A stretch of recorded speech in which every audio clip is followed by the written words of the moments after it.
Damn, I forgot to add myself to the motherfucking screen. Tripping. Alright, let me turn this joint off real quick. Alright. What's going on, y'all? Let me see if I can share this shit. I hate this fucking internet down here. Alright, let me see something first.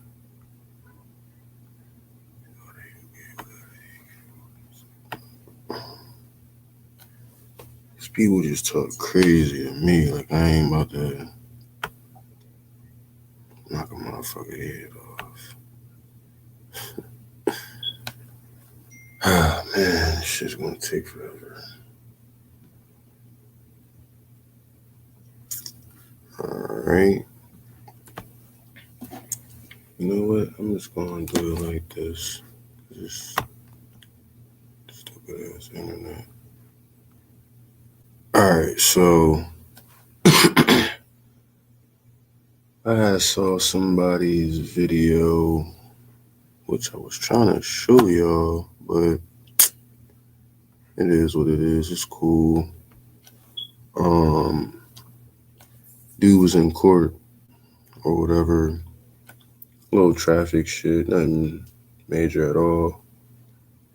But that wasn't, let me see. Traffic case. Alright, cool.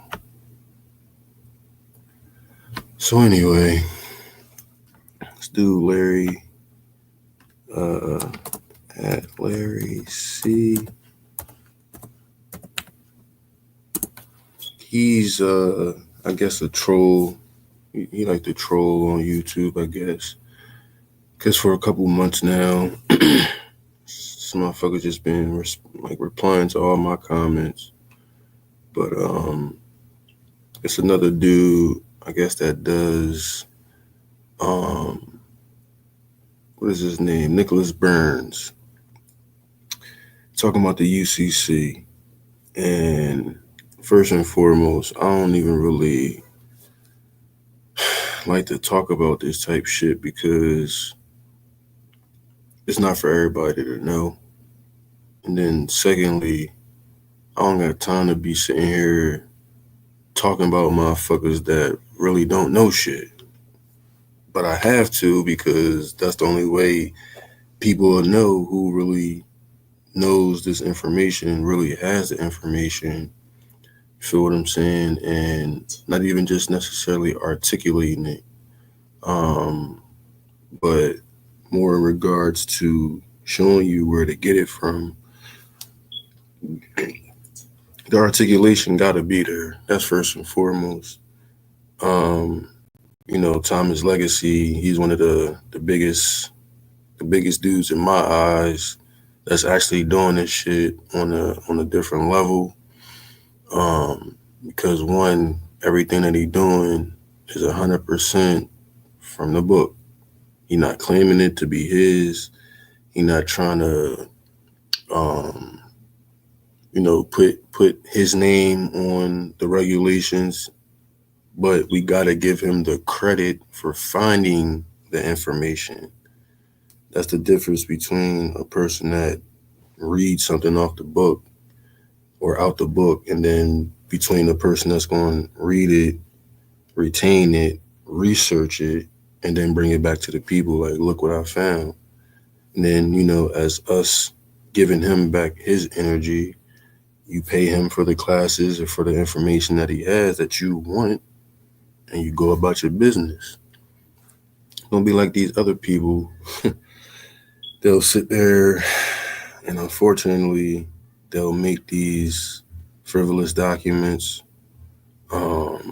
They'll take other people's documents and try to make it their own so they can sell it, not knowing that they still gonna need help from the person that created the document in the first place because they don't have full acknowledgement of the process. So it kind of like defeats the purpose. It's like a losing energy type of thing. But a lot of people don't really care about all that, and I get it. it is what it is type shit. Um, but it's just weird that, you got people in this space that'll be here for years, shit, not even just months, years, and still, fraudulent, but still got people coming to their class. And I get it because if you,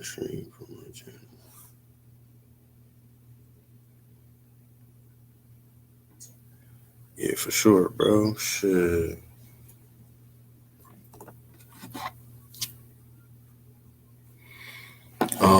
So what I wanted to really talk about today was the FMCSA and the regulations. Because like I was saying, I got a guest that's coming on, and he'll talk to you about everything that he got going on, and I've been telling y'all about it a little bit too. Um, so it's gonna go over some things. None of this information is mine at all. I just researched it. I found the information. I asked the questions, and I applied it to make it for me. It's not. I can say it's everything. All my information is subjective to me. It has nothing to do with anyone else, unless I bring them a part of my tribe, and then we go from there. But I'm not doing that right now. Focused on more business aspects, things like that. So we're gonna talk a little bit about that. Um, the legal requirements for registration, insurance, all that. We already went through it. I showed y'all the paperwork. Um, Now I guess it's just time for me to kind of break it down a little bit more. Um, yeah, I mean, other than that, it's just taking my time doing things, getting it done correctly. Because honestly, um, trying to do it fast will get you nowhere. It's not a. This isn't a situation where fast and efficient is a good thing. Slow and efficient is a little bit better because you gotta check, double check, and triple check your work.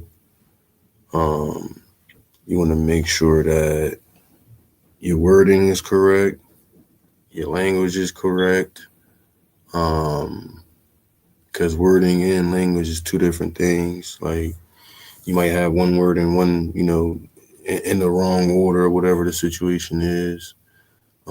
But your language gotta also be correct with whatever you're doing, whatever you're dealing with. Um, what else? I mean, ain't really much else except for the fact that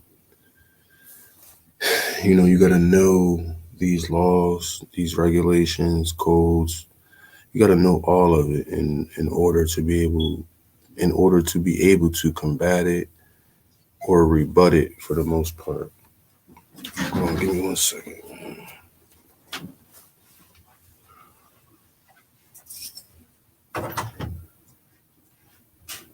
Okay. Come on. Come on. Come on. Lay down. But yeah, man. It's just take time for real, for real. Good boy, relax, relax. It just takes time, patience, and meeting the right people for real, for real. Because the thing is, you're gonna get everything on your own. I'm not gonna say it's not possible. It's just gonna take you a very, very long time. And if you got time, then it is relevant to whoever you are. So I'm not gonna tell nobody they can't do it on their own. But I'd be foolish to sit here and think that I could, because all the information and everything that come along with it, you know, it takes a lot, man. I'll be the first to tell you, man. I don't really be. I get tired sometimes. You know what I'm saying? I get tired. I don't be wanting to do certain things all the time, but it gotta get done. So if I don't do it, who else is going? You know what I'm saying? Who else is going to do it for me? Nobody. I know that. I just gotta be mindful. Keep it. You know what I'm saying? Copacetic with myself, so I ain't gotta worry about shit else. 404. Let me see some. Cause for some reason,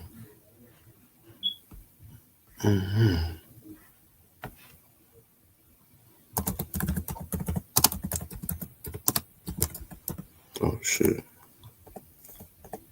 broker.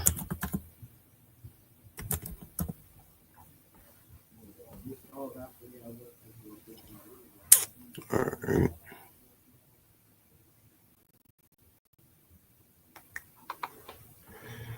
All right, my bad, y'all. My bad. I'm back. All right, so let me pull this up. Share screen. Because we got two imposters that swear they know everything, but honestly don't know shit. Bro, stop eating stuff. Stop eating stuff. God damn it.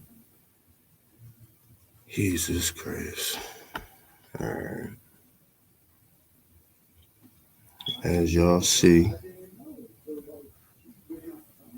let me see. We went over this before in the previous live, but I'm just going to do it again. Just so you can understand it a little bit better. Your entity type is a carrier and your USDOT status is active. The number is underneath, and the form MCS 150, you know, that was the first day I created it, 320, so I'm coming up on 2 years now, which is cool. You know what I'm saying? Wasn't going to stop me from doing what I need to do in the first place, but still. Let me see. Oops, I did the wrong job. All right, there we go. All right, so let me get back here.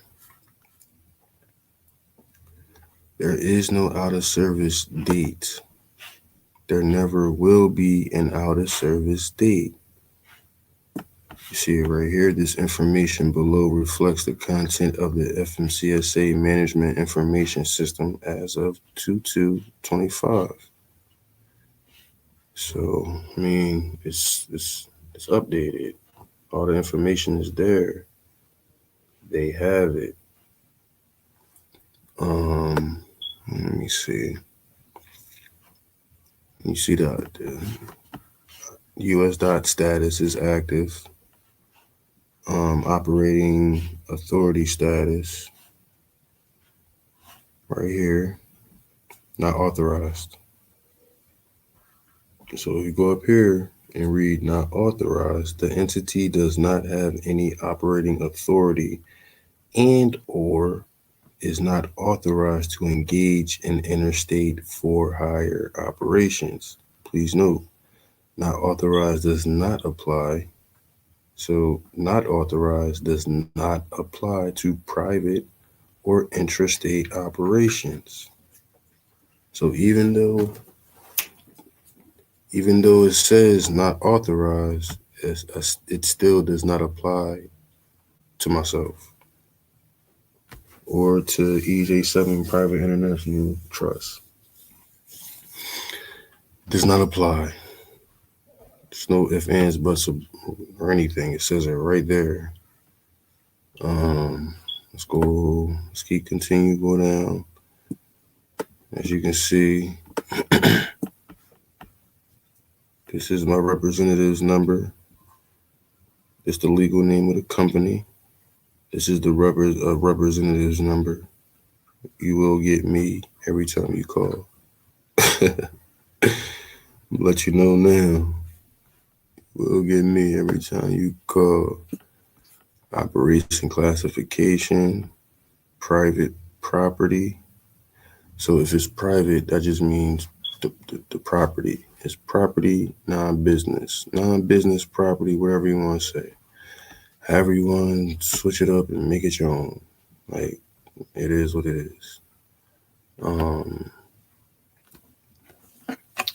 Private passenger, private passenger, non-business.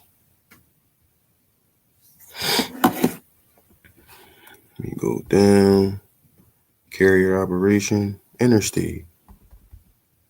So I'm not going to just subject myself to being in one state. That's just goofy.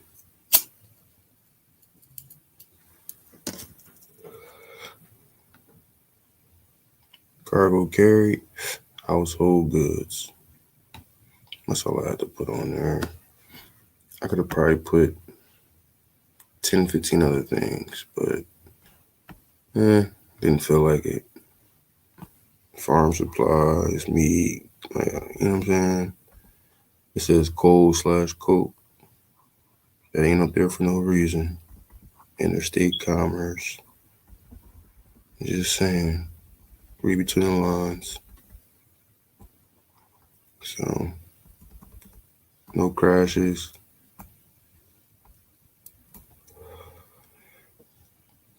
No nothing. That's all it's going to be. Now, for people that try to make it seem like, I think he said I showed, I think he had said I showed my,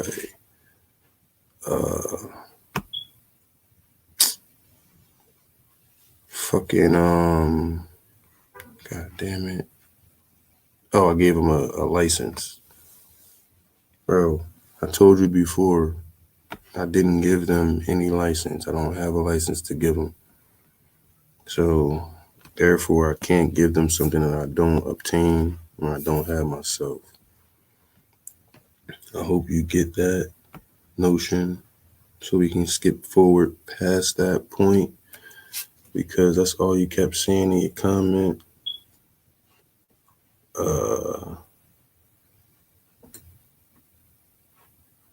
What do you say? Oh shit, let me see.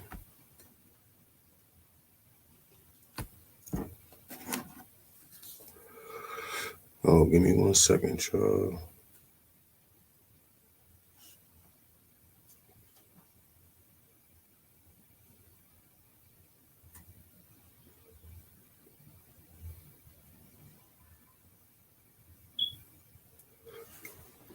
Give me 1 second.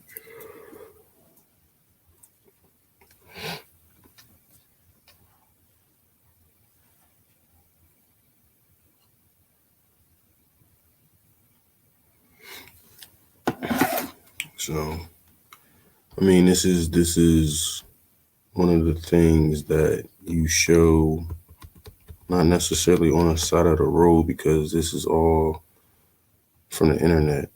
You don't gotta print it out. You don't gotta do none of that. You just pull it up. And if you pull it up, they can't deny none of that shit. You can't say it's frivolous because I'm pulling it up online in your face in real time. So sometimes it just be up to others to, take that initiative to be like, man, fuck it. I'm gonna go do this.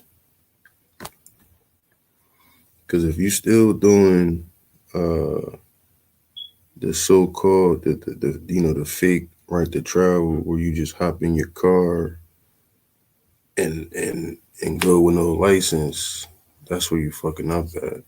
You gonna always have issues. I don't advise nobody to do that at all, ever. Feel me? Like, I'm not gonna give no stranger no advice when it come to life, but when it come to dumb decisions, that can be something that you can avoid. Because I always learn lessons from other people. I don't care what other people try to say. Like you can't learn from other people's mistakes. I have multiple times. So it really come down to knowing what you're doing, knowing how to move. Let me click on this. Licensing and insurance.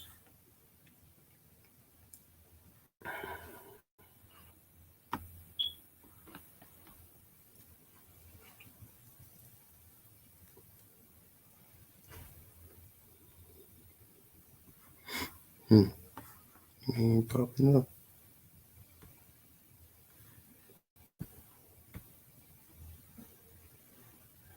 Thought I was gonna be able to pull it up, but what I'm gonna do is I'm gonna stop sharing that and I'm gonna pull this up. Mm,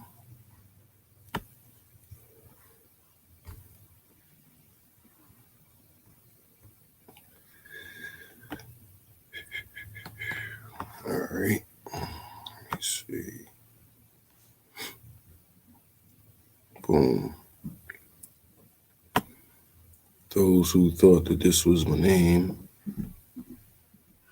here go one company, and here goes the other company. Operating status active for the US dot number. Like, come on, man. We're gonna get to the information in a second. We're gonna get there.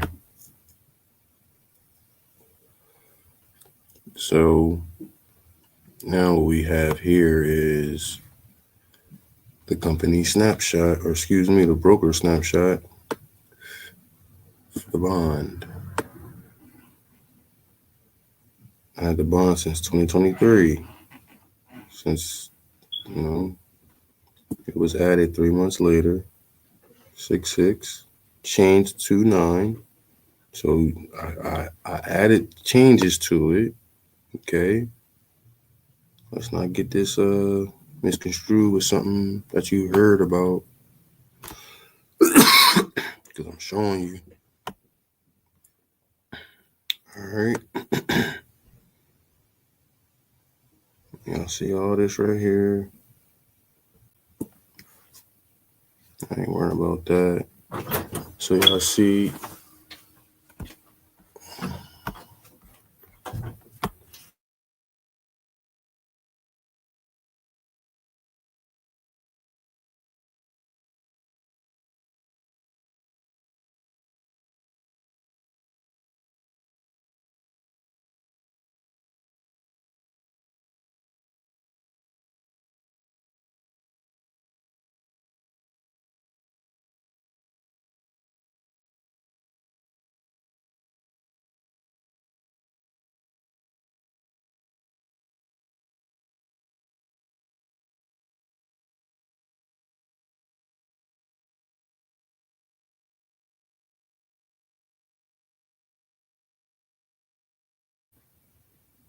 my fault, y'all. My bad.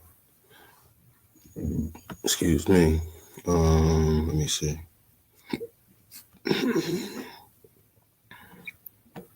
Area interstate, yes. That's all you see here. That's all you gonna see. Right? All that. Boom. Insurance required. We're gonna go straight here.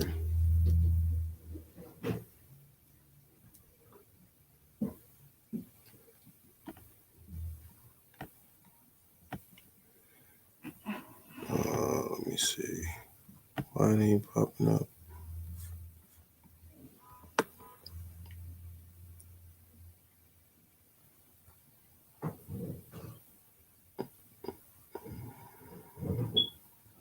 Oh, here we go. Insurance type BIPD, cargo and bond. Okay. I don't have nothing on file with these people. This is a public broker. I would literally just make mine, create my own, which I already did with the bank. That's a whole nother situation, whole nother subject. But yeah, I mean it's simple. The type of insurance required is what you have, or what, if you come get it from me, you'll have the correct type of insurance. But at the same time, you still have to make sure that you have everything that you need. Because if you don't have it and you get pulled over, there's no difference than that shit happening as a regular citizen. It's the same shit. You still gotta have the correct documents and forms, or documents and paperwork to prove everything. But I've been even taking it a little further by going to the Attorney General's office, speaking with them last few weeks. So I won't really talk about that too much until everything is a little bit more final. It's still kind of like I'm talking to low level employees, by the way. It ain't like I'm talking to Kathleen Jennings. I'm talking to one of the assistants. So it's kind of hard with these students coming straight from out of college thinking that they know law when they really honestly don't. But it is okay because they get the lesson from their superiors. I don't have to prove a point to, get my point across. I don't gotta want you. I don't have to get you on the aha or I got you moment to make my point stand for what it is.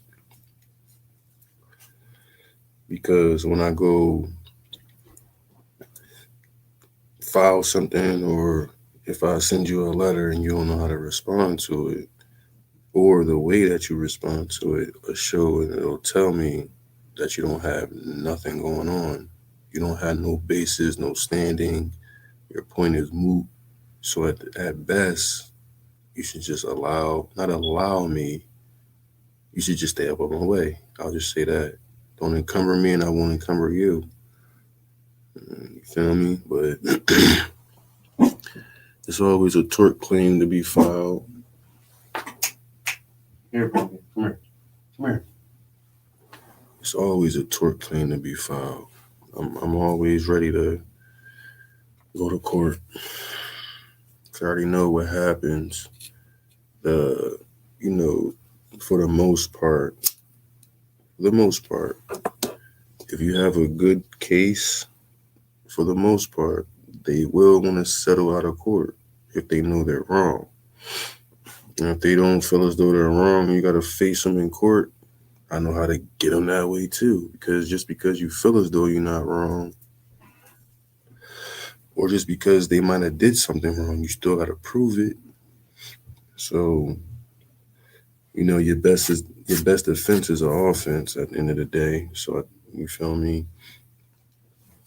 At the beginning of the day, you got to plan for that. You can't sit around willy-nilly thinking everything gonna come to you, or this YouTube video going break the mold. Like, nah.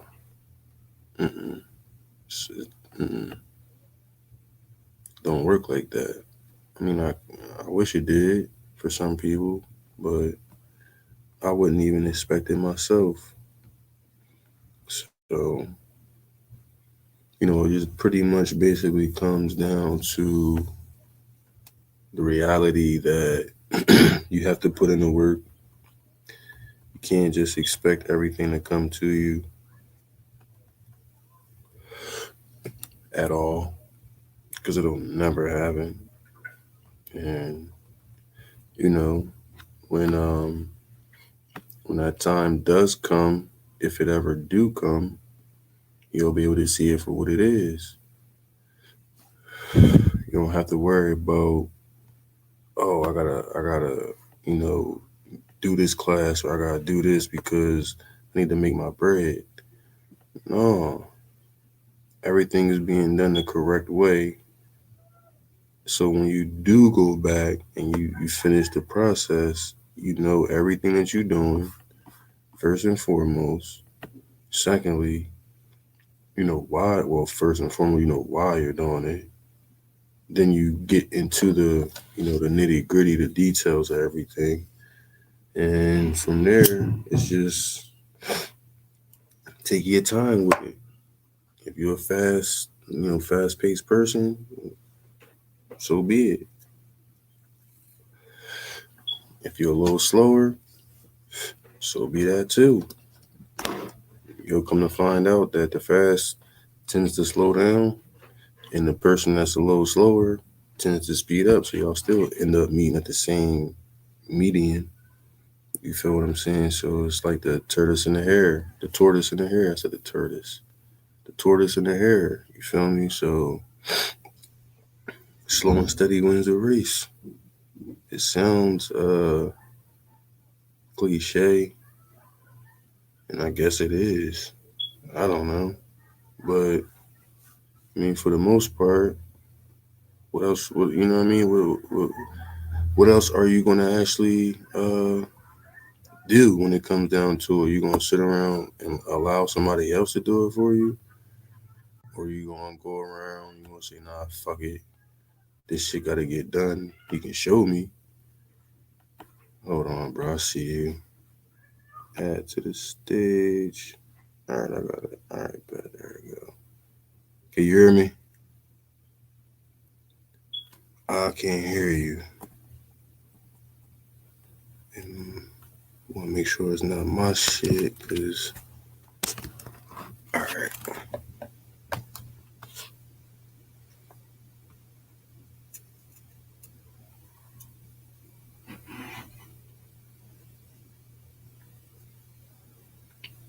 no, hold on, let me.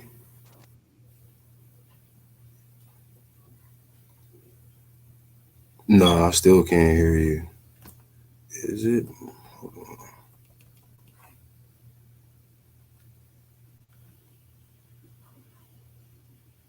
Brought you up.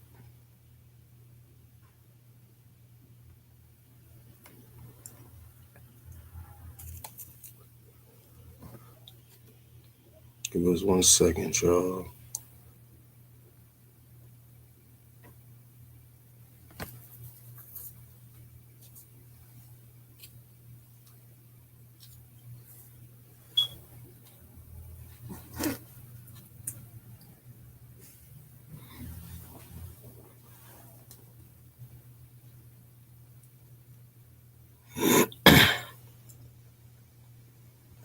All right, let me see.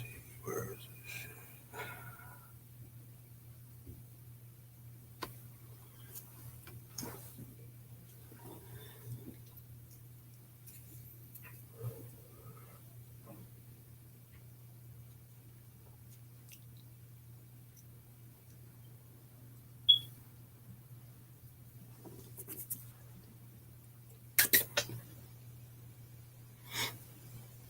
Yeah, so my fault, y'all. My fault. I'm over here fucking with this computer, bro, getting his mic ready. But yeah, it's just taking this shit one day at a time, for real, for real.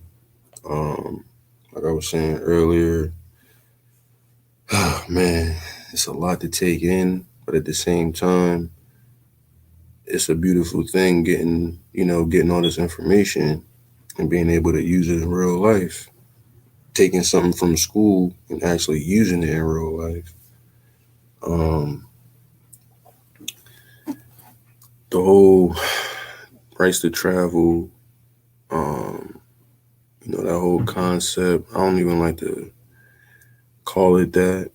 I just, I don't know. I still say driving for most of the time, right? Because it's a basic concept for what the people know.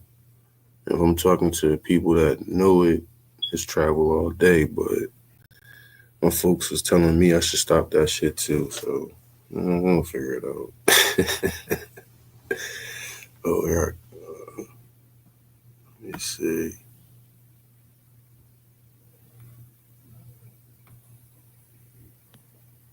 Yeah, what's Gotcha. going on, bro? What's going on, yo? What's going on, bro? How you? Cooling, cooling, cooling. Got this new studio. I don't know, probably something ain't connecting on the back end. So uh let me go ahead and yeah. Yeah, you can remove the other one. What's the word, man? Oh man, I'm chilling, man. Can't call it. Just trying to get back in the gist of doing things, man. I've been out of the loop for a little bit. I got my little podcast shit, so I just gotta set that shit all up, bro. Like I'm in my girl nail salon in the garage and shit, so she been cussing me out. I'm in her little spot. My spot. I ain't got my you feel me? Like I'm trying to get my little area set up too, but Yeah, that's a yeah. I got to have my shit. Spent like 2 hours working on it. I could hear the mic. I got my mixer board. I got all that set up. As soon as it gets to stream, y'all, to some I ain't some. It's not connecting for some reason. Whatever it is, you can't hear me, but I can hear myself. So maybe I probably gotta tweak around the input and the output a little bit more. Tweak right, around with that to make sure. I probably got the output running through my input. So I'm probably supposed to have it switch the other way. But right. yeah, man. Me, man, just been, me. We've been grinding. Yeah, Last night, part one was something serious. right. Uh, it was something crazy, and we just gonna take it, to the next level. Take it a step further, man. I know, most people the shortcut is the best way for them. but Yep. but this ain't the first time. Like 90% of what these people out here doing, it always came from someone else. Like ain't I have yet to see a class put together solely off research. I have yet to see a document or a template put together solely off one's own research. All that shit is passed down, whether you was in a class before, whether you purchased it before. Like, bro, an example. I know people that will purchase like a trust, and for some reason, everybody think having a trust is just gonna just magically turn everything over. First Yep. of all, 90% of these trusts are not even structured properly. They don't even meet the legal standards of what a Facts. trust is. Mm-hmm. And the other part is, unless you got millions of dollars in assets that you gotta have managed, uh, you don't need no goddamn trust. Facts. You got people that can't even put $500,000, well, $50,000 in assets. Right. You don't even got that. I'm talking about whether it's investments or whatever. It ain't nothing. It ain't no reason for them to get a trust, but they think all of a sudden having a trust, Means everything. it just gonna means everything. Yep. My lawyer, my accountant said, unless you're a millionaire and got multi-million dollars in assets, you don't need a trust. And she's a professional. She been doing this for 30 some years. She don't got the regular CPA. She got the corporate shit, like Corporate. the Right. she managed Keller Williams in my area, the regional. Mm. Oh yeah, Yeah. she was time. Right. Yeah. So when she told me that, I was like, you know what? That is true, because trust, that shit deals with wills, estate, probate. Man, these These Yep. motherfucking lawyers that are in that, those are the $1 million lawyers. Trust, wills, probate, estate. That shit is so complex. Mm-hmm. Bro, I would never want to deal with that shit. That Bro, shit just read crazy. the trust in the states regulations for the IRS. You can tell how complex that shit is, bro. Right. Carryover basis, step up basis, look back basis. Like what man? Shit. All that. The shit that Hell you yeah. got me on right now is already, you feel me? That's gonna be, man, listen, fuck that. But I And definitely, bro, even that shit is complex as it is. mm-hmm. As complex as that shit is, bro, that is the bare minimum standard. Yeah, Like, it definitely is. bro, you don't even get through the door unless you know that. Yep. And then after that, that's when the fight starts. Right. For real. Because you said it plenty of times. Your paperwork was immaculate, and they still just because they still fought back a little bit, and then it Yes. was like, all right, fuck it, we know he knows. Yeah. But then There the ain't gonna next be person no right. There ain't gonna be no, oh, you know what you're doing. Okay, keep up the good here work. you go. Right. Right. No, It's we gonna want be to test more him a like, little bit more. Like right. hit him with this, see what he say. Oh, okay. Right. How could we get around it? How could we Yep. fight it? How could we do this? It's easier when you come in with the bullshit because they'll just send a one-page letter back talking about, I read it all. This creates no legal liability. This Yep. has no basis. Nah, you ain't, this don't mean shit. It won't mean That's easy for them. They rather see stuff like that. right. But when you come in knowing what you know, it's more like shit. How can we get around this? How can we fight this? Can we take this to court? Mm-hmm. Can we win in court? We'll do this. Stall him out. Is he in default? Damn, not a default, so we can't accelerate. You know what I'm saying? It's Yep. like, damn. Yep. That's a fact. And then All they still gonna fight until it's like there's the lawyers like there's just no other way. like, let's just get rid. Like, you feel me? Let's just get him out the way, so he Right, causing no more havoc for nobody else. But right. they not knowing. Like that's how it was when I was at my old job. There Like you you feel go. me? Had to speak to the CLO, the chief legal officer, Oh because shit. See? yeah, See? because when I had wrote to the management team, I guess they thought I had a lawyer. So he called me one day. It was like, yeah, you scared the management team because you wrote them a letter like a lawyer, and I was like, that's just basic. Like that That's shit. basic, bro. You feel me? It's just in me now. So when I type in the shit, I know legalese. So and I was Right. 100 with him, and you feel me? 3 months later, because it took 3 months for all this shit to happen, You know what but I'm saying? they gave me a separation agreement, bro. See, 5K. and you was right from the beginning, and it still took them some legal and see if they can get around it before they agree. Yep. Because here's the thing, bro. I don't know if nobody knows this. People that is on your channel that's listening right now. Let me just tell you this, bro. All this shit comes down to leverage. Everything. I mean, everything in life is leverage. Like Yes. business deals, lawsuits are not done and they're not completed or settled unless one party shows they have standing and they got leverage over the other party. That's when they Mm-hmm. settle. How much what are they Mm-hmm. asking for? They're asking for 5 million. What do you think? I think you should settle. It's leverage. Lawyers are Yep. never going to instruct their clients to settle unless they know, We're yo, this, fucked.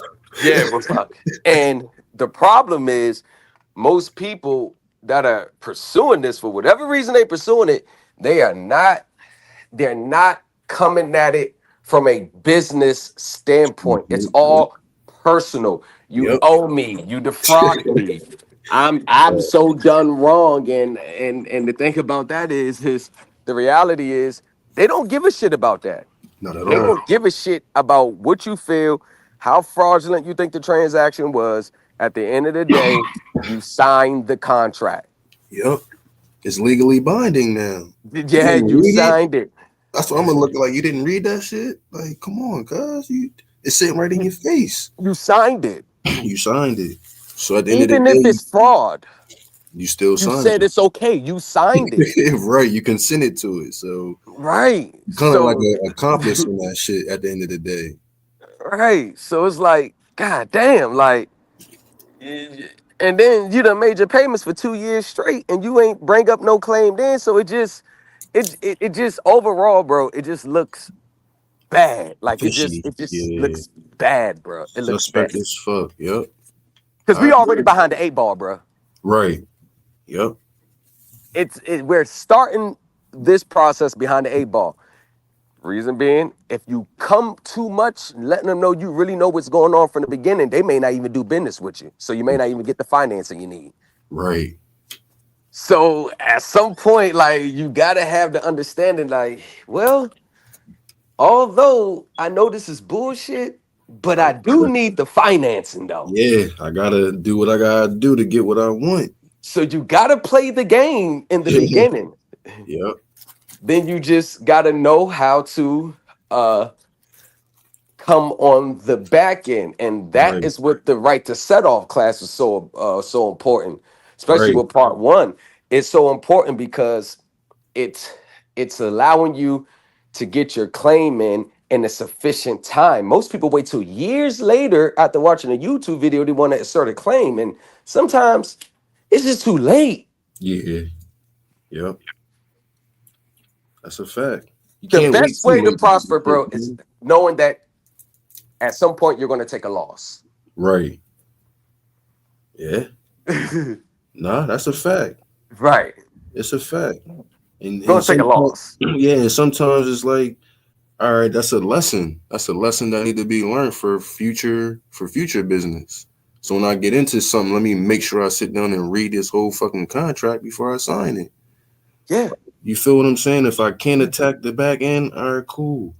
What's the next? What's you feel me? What's the formula to make sure this shit never happens again? That's the Right, fact. the right to set off class, y'all. I'm telling That's the y'all. mindset, bro. That's the bro. The right to part one. You was there That's- yesterday.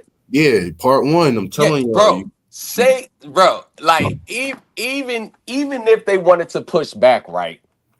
Mhm. That part one of that class, bro. That went from if it'll happen for me to Yo, when. win all day.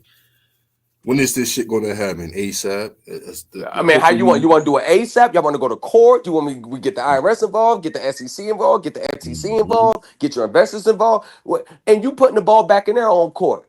Right. Exactly. So how you want to do it? And that Hmm. is what the confidence that comes in with the understanding. Because, bro, you got to have confidence. You're going up against a $16 trillion a day industry, bro. Yeah, man. Them A lawyers do not day. play. You think they are playing with us? Hell no. People better realize that shit. Like, They not playing no games with us. They know not their at shit and all. they know it to the T. Mm-hmm. And they got highly intelligent people defending them. Yeah. Damn right. Motherfuckers that's on there just to be a part of a specific, like, all right, you do this part specifically. You feel me? Risk Like, management team, yes. Compliance team, exactly. Shit like foreclosure team, that. legal team Right. Yep. to fight and defend it. Everything. So you think the ones that are tasked with fighting, defending it, you think they don't know these regulations inside and out? You think they don't know this shit inside and out? Mm-hmm. They wouldn't have a job if they didn't. Exactly. Because that shit is competitive. That shit is about performance. Facts. Yep. And you got to keep your performance up. You ain't no slouching. The minute you slouch, you out. You can have 6 months of good performance, but you start slipping for 60 days, they're gonna be like, hey, yo, what's going on? Mm-hmm. People better. So I try to get people in that mindset, Right. but it's hard to when they've never even been in these situations before. They've never had to interact with these high corporate ass lawyers in their lifetimes. Never had Right. to. Nigga, we're from the streets, bro. You know, man, what? Yeah. Yep. Nigga, what? Doing what? Mhm. Talking to who? Exactly. Shit. We out here getting it. Like, what? That's a fact, bro. We all knew that was a different world from us. We knew that was a different world. We knew we ain't belong Mhm. in that world back then. Facts. We Nah, that's know some we shit. ain't belong. Yep. I wish So, I'd have sat my ass down, man. oh yeah. But knowing what I know today, like, of course, I wish I would have, learned this back then. But I swear to Mhm. God, bro, if I didn't go through what I went through, had the setbacks, bro, I don't think I'll be this strong in it. Right. Facts. because you got to have will with this, bro. Bro, Tribulations, if yeah. you are thin skinned, can't take adversity, you're going to fail in this. Because guess what, bro? They don't throw the bullshit at you when you don't know what you're talking about. They Right. start throwing the bullshit at you when you know You what you're know talking it. about. Yeah. That's All when they day. get vicious. Yep. That's when they get vicious on you. Mm-hmm. That's when they pull the stops out, starts to show why they are who they are. Yep. Because, bruh, I'm gonna tell you like this. That right to set off letter that I will be unveiling in the next class. Mm-hmm. Do you think these people are not going to fight that? They gonna try. Yeah, they're going to. They have to. They They can't let got that roll to. over. Not at all. Because acquiescence, we all know what acquiescence is. Right. So they gotta say some shit. It's exposing. It's not even saying you're exposing because everything is particularized to one single transaction. But they know Right. what it really means. Yep. That's a fact. They do it in every transaction. Right. It's about exposure. So the only thing Mhm. one thing about these corporations, they always want to limit exposure. Exactly. If you don't know how to help us limit exposure, you're not going to get paid these high six figures a year and $1 million a year. Not at So all. with us knowing that, and what us knowing what the FDC warned them about, hey y'all can engage in these transactions, but remember, y'all exposure is going to be crazy if someone brings a claim against you. Y'all gonna have Mm-hmm. hellified exposure. So the FDIC and the SEC brought people in for like Deloitte, Ernest and Young, these corporate attorneys to train these bank officials on these transactions, on how you can get around things. Yes, they brought them in to train them. Right. And these are not just the regular people It's they're training, regular. they're training the higher ups already. Mm-hmm. So this wasn't taught in school. Yeah, that's crazy. Right, that's crazy. Like they training the CFO, the lawyer, they're training them on the same stuff. Because that's what we read from yesterday. Mm-hmm. That's what they do. That's what it, They consult other banks and financial institutions about this. They're the right. consultants. Yeah, that's crazy, bro. Right. So it's like God, the layers upon layers, and this is not taught in school. I don't give a damn what you say. It Hell cannot no. be taught in school. Hell no. Definitely not. Because then everybody, you feel me? Everybody have it. Everybody have it. And bro, You this shit's feel written by me? lawyers, bro. This is not, you notice how Gap is not federally regulated? It's regular. Yep. Yep. It's I no would. federal regulations about Gap Mm-hmm. because it's written by lawyers. Yeah, that's wild, man. Like this shit get deeper and deeper every time, you know what I'm saying? Bro, it Every gets time a deeper. different, and that's the thing, bro. When even excuse me, What? like when I was listening to who was it? I'm not gonna say Yusuf. I listened to Yusuf. I got a lot of information through him through the court system. That's how I got a lot of my research, Yeah. researching and all that shit. But when I came over here, Yeah. I don't even know how long it's been. It's been a long. It's It's been like a a minute, year. It's been about like a year more now. It's probably like a year, almost a year. bro. I've It's been a elevated. minute, bro. It's been a minute. It's been a minute, and Yeah, it's I've been a while. elevated. Exactly, and I've elevated. I'm Yes. talking about each class is different, but is still connected at the same exact time. But not only that, you teaching different things at the same time for us to be able to go back and get the same. Like, come on, bro. Like, this shit is wild. Like, nobody else doing that. But Nobody else out here. Like, you feel me? Actually, like, look, go and do. This is just on YouTube.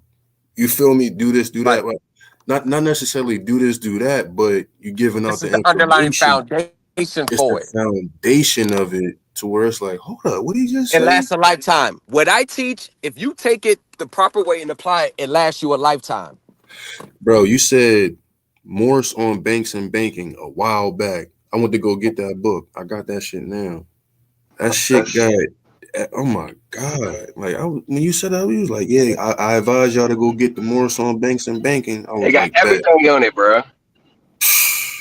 I'm But the sitting here problem like, is, the problem with us is it's just the language from how I speak. I really, yep, I bring it down for most people, but normally I kind of speak like on a corporate, and it's the reason why I, it's so I'm so different is because I don't teach from a level that like everybody is used to, like the Right. birth certificate. Everybody knows I teach Right. from a level and speaking a language that a lot of people don't even understand. It's like, what the hell is this? Mm-hmm.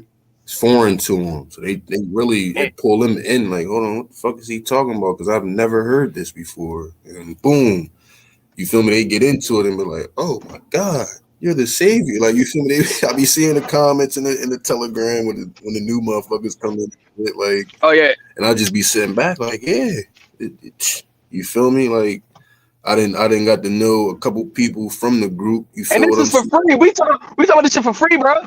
Yeah. A lot of shit for free. A lot of shit that I give away. Yep. They better know it. I'm telling you.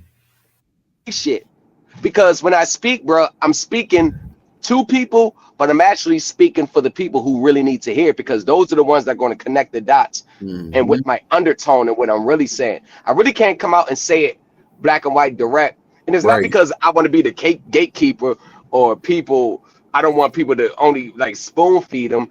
It's just that I That's the way know, it's just like, gotta be. right, people come, they watch my shit from the clouds, the teachers, and then they run back to their groups and sells it. Mm-hmm. That's a fact too. I didn't seen it. I didn't seen it multiple times, so I know that to be a fact. And these And are people that have been around way longer than me. mm-hmm. So you ain't been figured this shit out. You've been in this space about 3, 4, 5, sometimes 7, 8 years before I got here. And Right. you ain't figured this out because, bro, they don't study. These teachers, they don't study. They don't research. Everything they study and research or teach, it's all been passed down. It's all been passed down, bro. Outdated old shit. Outdated. Yeah, that's So wild. when they run across shit like me, they like, oh shit, he got some good shit. I could sell this. That's their only mindset. I can Yeah. sell this. Yep. All It's day. not. I sell understanding, That's because a fact. understanding, you in the end you will never lose with understanding. Not at all. Most people just sell documents and process, and the people that are sending that shit in, they have no idea what it really means. No understanding at all. Like not even a basic level of understanding what that shit is. Excuse me. Like I was saying to the people, the viewers earlier, like a motherfucker have 3 or 4 different state codes in one in one document, and none of them like are relevant to each other. Nothing adds up to nothing. So it's just like they just throwing shit into your documents to make it sound like it's good, but in all reality, when somebody that know what it's saying, they reading it and it's like, bro, who did you get this from? Like, how much you pay for this? Like, oh man, that's wild. Like, but, Yo, they got a lady out of $8,000 to put a trust together. I said, lady, you could have went to Law Depot and inputted your information and printed out a trust for you. exactly. Damn, that's $8,000, bro. for nothing. Yeah, that's crazy, man. That's what these motherfuckers is doing, though. That's You that. hear me? You feel me? That's definitely what they No, do if $8,000 really worth, because if you're gonna spend $8,000 on you might as well went to a professional attorney, all day. because there's certain other elements that has in a trust. It has to not only meet the state law requirements, a trust has to meet federal income tax law requirements. Mm-hmm. Because if it don't, you'll And be she in a spent world of trouble. $8,000, bro. Yes. Yeah, The beneficiary is gonna be taxed through the hill. She spent $8,000 on a trust. I told her, if you're gonna spend $8,000 on a trust, you might as well went to the professionals. yeah. Why wouldn't you? That don't even make sense. Yeah, you want to spend 8? Yeah, fuck that. God damn. Go to the professionals and get a trust. $8,000. Yeah. And then they got her for another like 23. They were just milking her. Damn. Because she was in a situation where she had some issues she needed immediate help with. And I told you, That's the type of people they prey on. It's always Yep. some type of immediate, fast gain, big money, don't have to pay a major bill, get out of something. There's never no understanding that's being taught, because what do they tell you when it comes to understanding? Do your own research. Yep. That's the first thing that they'll tell you. Do your own research. Well, if they were doing their own research, they probably wouldn't be on your channel. Exactly. That's the crazy thing that I be like. It be just mind-boggling, bro. Like, motherfucker gonna say, I discharged my bills with a UCC one, and then the whole half-hour video was just him sitting there talking. I'm packing the fuck up like, and y'all motherfuckers saying, yo, congratulations, and I'm like, congrats on what? What the fuck did you show it to us? What show us where What did he you? show? Not a damn thing. Just him sitting Because they there. never do. Never. I'm like, man, listen, I ain't got no, you feel me, no bad blood against Bull, nothing like that. But what are you actually doing for the people? You say, oh yeah, I'm trying to show the people this and that. I'm like, bro, you don't even fucking make sense. Like, you bringing people, you bringing the video. What do you say? I'm educating the community and clearing up misconceptions around debt discharge and the UCC one. And if you actually tapped in, you would have heard that 3 minutes into the video. But bro, you literally said that you had discharged your debt. I use a UCC The thing is, to right, eliminate a your one. debt. The fact that someone is going to approach a discharge of debt by a UCC one and lets me know they have no clue about the system that they think they understand. They have no clue. Exactly. Bro, imagine me and that person talking and I'm throwing that shit, and you know that shit. I'm throwing that shit at him. Do you think he's going to understand? Fuck no. He's going to be lost in the sauce. I told him, I said, bro, whenever you ready, here go my email. Send me a link the next time you go live about this shit. Of course, he ain't respond to that. He just said, peace be unto you, or some weird shit. I'm like, bro, you. Yeah, that's all. That's all the deflection. They all do the same thing. They all try to gaslight and deflect when you're asking questions that they don't have the answer to. You're trolling. You're bringing that. Just like the other boy, when he was talking about the money order. Yep. He's going to discharge your house with a money order, and I knew where he got that from, because that originated back in 96, 97. Right. See, that's the thing. I sent him a private message. I said, bro, that shit you trying to teach, they tried that shit 25, 26 years ago. It didn't work. That's a patriot community thing. Right. And you broke that down too, the different communities, but Right. mixing each other paperwork up. Right. That's all it is. The white is more the patriots, the blacks is more the Moors, and the Spanish others, they're part of the sovereign. They're a mixed breed of both. But white people, they're on that patriot community stuff. Yep. Brandon Joe Williams, all them niggas doing Right. that. Yeah. Roger Elvin, a lot of them got big ties to white supremacists. They would never want y'all using their documents. That's how crazy we look. Yep. That's a fact, bro. Cause I ain't gonna lie, shit. Back when I first started this shit, I had read a document that I had got from. It was a free document, of course, some bullshit. But I'm reading it and I'm like, hold up, what? So I called boy. I'm like, yo, what is this for? He was like, yeah, that's gonna help you. That's gonna help you with your case. And I'm like, but help me how? Like, what am I doing this for? How? Bro? Like, how is this gonna help me? He said, oh well, hold on, let me call my man real quick. I said, bro, you know what? I'm good. Click. And started doing that shit on my own, and one, you feel me, one on my own. But it took that to be like, all right, I see where this, like, you feel me, I can see where this shit can go. Because when I first started off, that's what it was. Motherfuckers just wanted money from you. Yeah, that's all. But bro, how do you know that document evidence your case? I know it. What if your case, right? What if your case was totally different from what that document said? Exactly, because it definitely was. It was about. It was the dude had a gun or something. I'm like, bro, I ain't had no fucking gun. This ain't got nothing to do with specifically with this. I wasn't in no car, so it don't have nothing to do with that. Search and seizure for a car is different than it is for a crib. They can have a warrant. You feel what I'm saying? They can have a warrant for the crib, and be able to search Car, this shit. car, they don't have to. At all. The If car, it's they a don't criminal have to. stop, they can search the whip on a criminal stop. It's the difference between a traffic stop and a criminal stop. Criminal stop, If they're on a exactly. criminal stop, they don't need a search warrant to search the whip.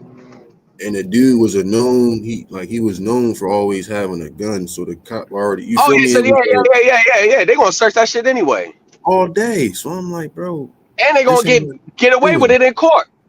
all day. They're gonna It's win on that. justifiable. It's justifiable It's because justifiable for officer safety. Facts. exactly, That's bro. all they gotta say. How they Officer twist safety. that. Yep, that's how they twist it. He's known to carry a gun. He's known to be hostile against police officer for officer safety. Facts. Yep. Mm-hmm.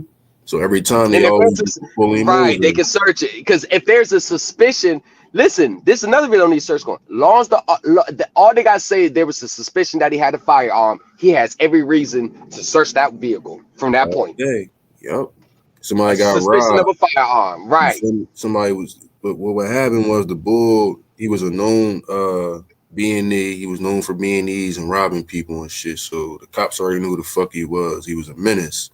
So the nigga robbed somebody. Cops got the call in the area, and it just so happened the cop said he looked over and saw him. So he was his first. You feel me? He was the suspect off the rip because of his past. Oh, so yeah, they're going to search the vehicle. They have legal reasons to search a vehicle. You are a suspect in a criminal investigation at that point. Yeah, they're going to search the vehicle. I said that shit over, cousin. Like it ain't nothing you can do about that. Yeah. Man. Stop. I said it is something you can do. Stop doing your dumb shit, and you feel me. Turn your life over to a different. You feel me? Some other shit. Do something better for yourself. You ain't gotta turn your life over to nothing, but do something better for yourself. And that's one of the things that I always say. Why is people so invested in their rights after they're either in default, get locked up? You notice that they're never really they never really want to exert their rights Mm-hmm. when they're not in some type of trouble. Right. It's Always after some type of trouble that they want to assert their rights. Now, for whatever reason, that's your business. But on the outside looking in, it just looks disingenuous. Yeah, definitely do. It just looks it doesn't look like you really want to assert your rights. You're really trying to find a reason to get out your obligations. Right. And continuously to be able to get out of your obligations. Because people think that, and that's the person I wanted to holler at too, the bull Taquan, but he keep ducking me. But he owed me $10K. He ain't never do it. He said if you could show me results of a 1099 worker, owe you $10K. I showed it to him. What's up, y'all? How y'all doing? Well, yeah, I remember he was talking about that. I showed it to him. I said, with a 10K, and he was like, "Oh, let me call you back." I said, It's for Valentine's. Never heard of him. Never heard back from him. He ain't hit me back enough because I showed him the direct results, and he said I give anyone 10K. So how you know? He said I give anyone 10K. So I was like, I said let me see you gonna get a 10K. And then when he did it, I was like, bro, it's all good, bro. I don't want your 10K, bro. I've been trying to show you that not everybody don't know what they talking about. Some people out here really do. Because he wanted the process and shit. Like, oh, you gotta tell me how you did it and show me how you did it. Not just like, nigga, you trying to sell this shit. I ain't stupid. That's all it is. Like, that's what they do. They be asking all types of detailed questions when something finally works. They be like, oh yeah, what you do? Oh, how you doing? Oh, you sitting here, right? You did like I said, right? You did this, right? You did that, right? and the student don't realize, the student don't peep game. So they be like, yeah, I did this. Nah. Then they be like, so, but you did it like this, right? And then the student's like, nah, I did this. Oh, no. See, I ain't do it like how you said. I added this to it. Oh, yeah, what you add? Yep. And that's where they get them. Oh, yeah, send it to me. Let me make sure it's right. So that's how I'm at the daycare getting my kids and stuff. So right for the noise in the background. So yeah, bro, like 2025, bro, we moving forward, bro. It ain't really about trying to save the whole world. Yeah, not at all. I'm over that shit. Like looking out for people. Being bad. Caught you. Look, caught you being bad. What you doing? What's wrong? Hold on one second, Brody. Yep. Yeah, man, I'm telling y'all, man, Supreme Elite team.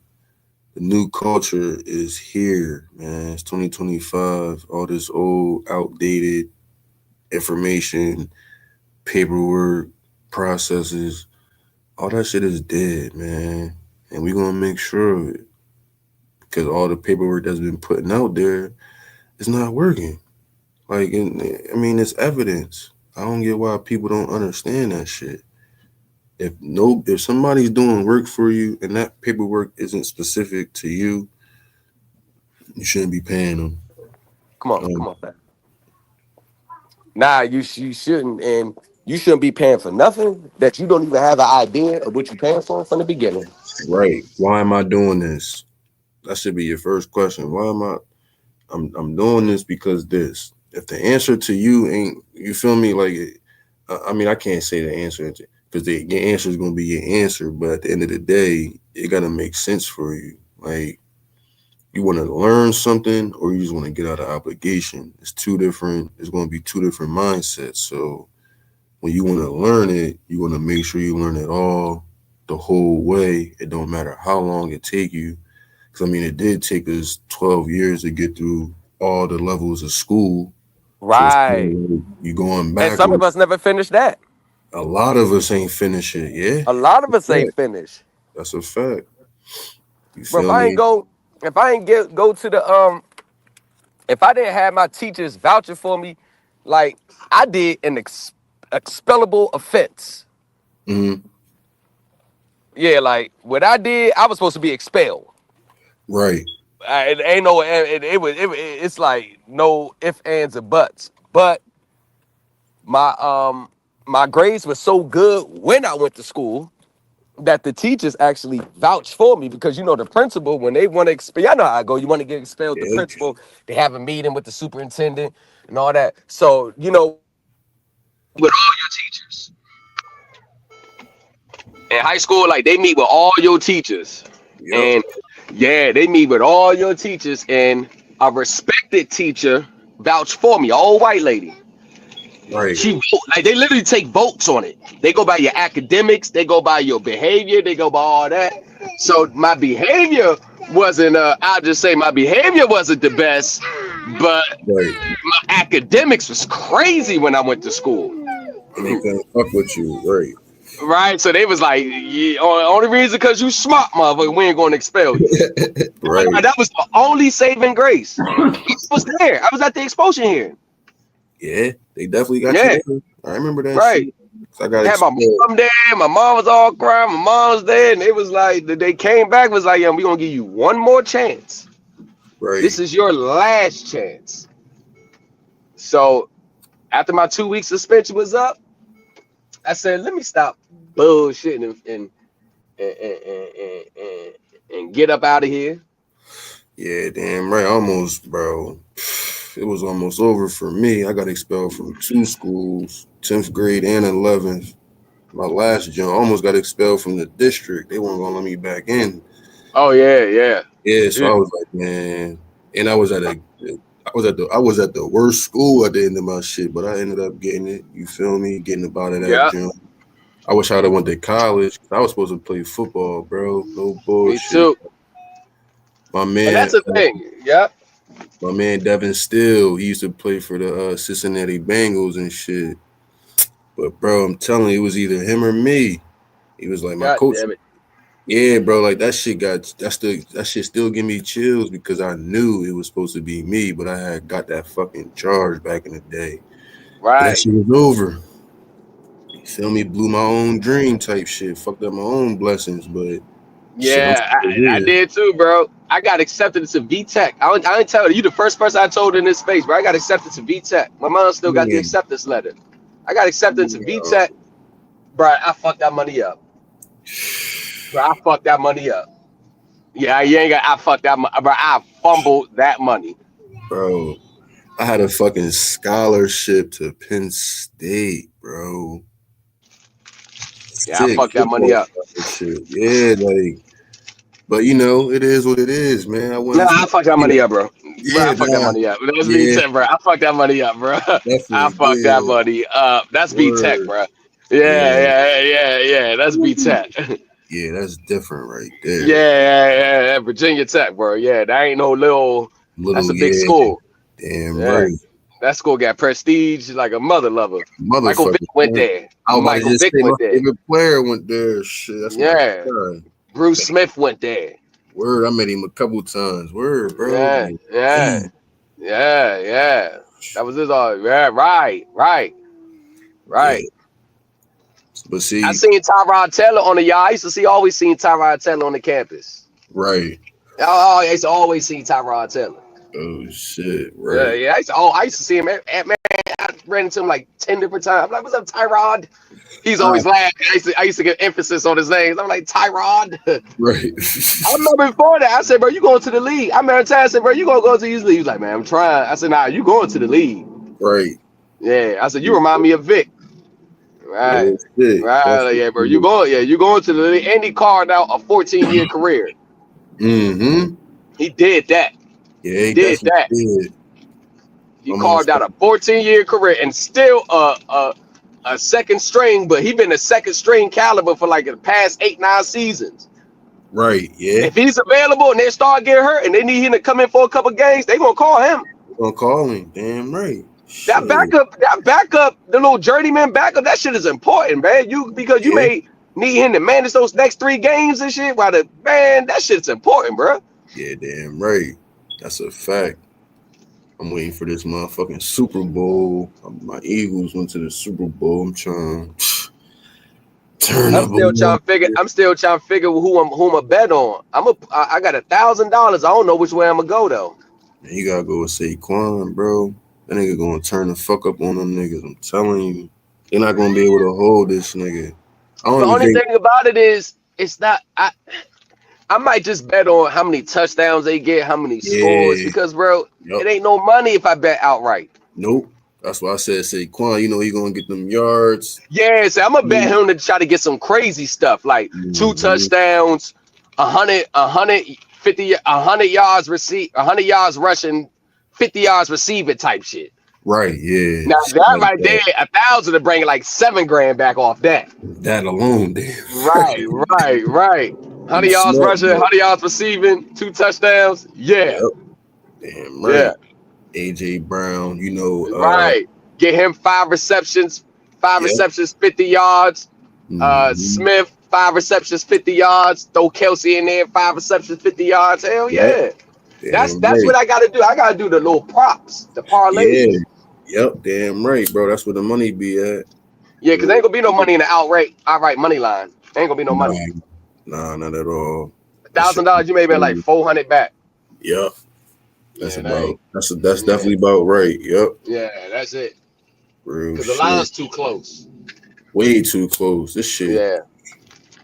It's gonna be some goofy shit that's gonna happen. I already know it happens every year. You feel me? The only thing that got me, like, I don't take the NFL serious anymore, bruh. They are registered as sports entertainment, bruh. Yep. People don't. They're not registered as a league, as a football league. They're registered as sports entertainment. It's a difference. The it's CFL different. Is way different than the NFL. You feel me? Like, right. That's a league. I used to always think the NFL was a league. So I was thinking to be registered as a pro sports league, but it's a pro sports entertainment. You know what else is a pro sports entertainment? The NBA. The WWE. Oh yeah, yep. It's sports entertainment. Mm-hmm. Know what that means? Pre-programmed. Script. Facts. And you can easily script some shit on. I be seeing shit on the field. Like, come on. I'll be saying that shit be scripted on the field. Like, bro, take you back to Oakland Raiders versus Tampa Bay Buccaneers. Right. When the Buccaneers blew them out. Yep. If you realize that defense that they ran, you notice they never ran that defense all year except that game. Just that one game, bro. And that like, one game they run that defense. Word. And that defense fit to Brad Johnson's strength. Mm-hmm. Definitely did. Bro, that's just decided before they hit the field, bro. Yeah. And they play it off so well. Because like look at Taylor Swift. She's dating Travis Kelce. Look at all the NFL advertisement, the sponsors. What team is representing the NFL in the commercials? The Chiefs. Exactly. Yep. What player? Travis Kelce, Patrick Mahomes, Andy Mhm. Reid. So the NFL Chiefs are the darling of the NFL right now, right? Yep. So there's a lot of money invested interest in the Chiefs winning the Super Bowl. Exactly. That's what it's all about. These people don't understand that shit. Like, oh, it's all right. Well, yeah, we're gonna make sure that this shit go this way. But you can't make too much of an obvious cause Mm-hmm. that will make it look obvious. Exactly. Like So go ahead. when they had what was it? The Eagles and whatever the last game was. I forget who it was. Louisville. Washington.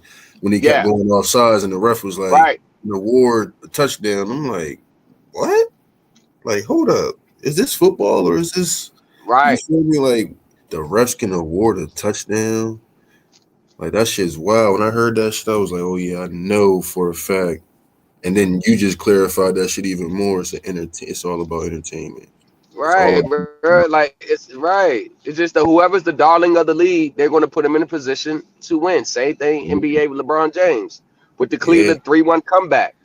The Cleveland never had a sports championship in 60 years. There was no way that they needed Cleveland to win that championship for NBA storyline.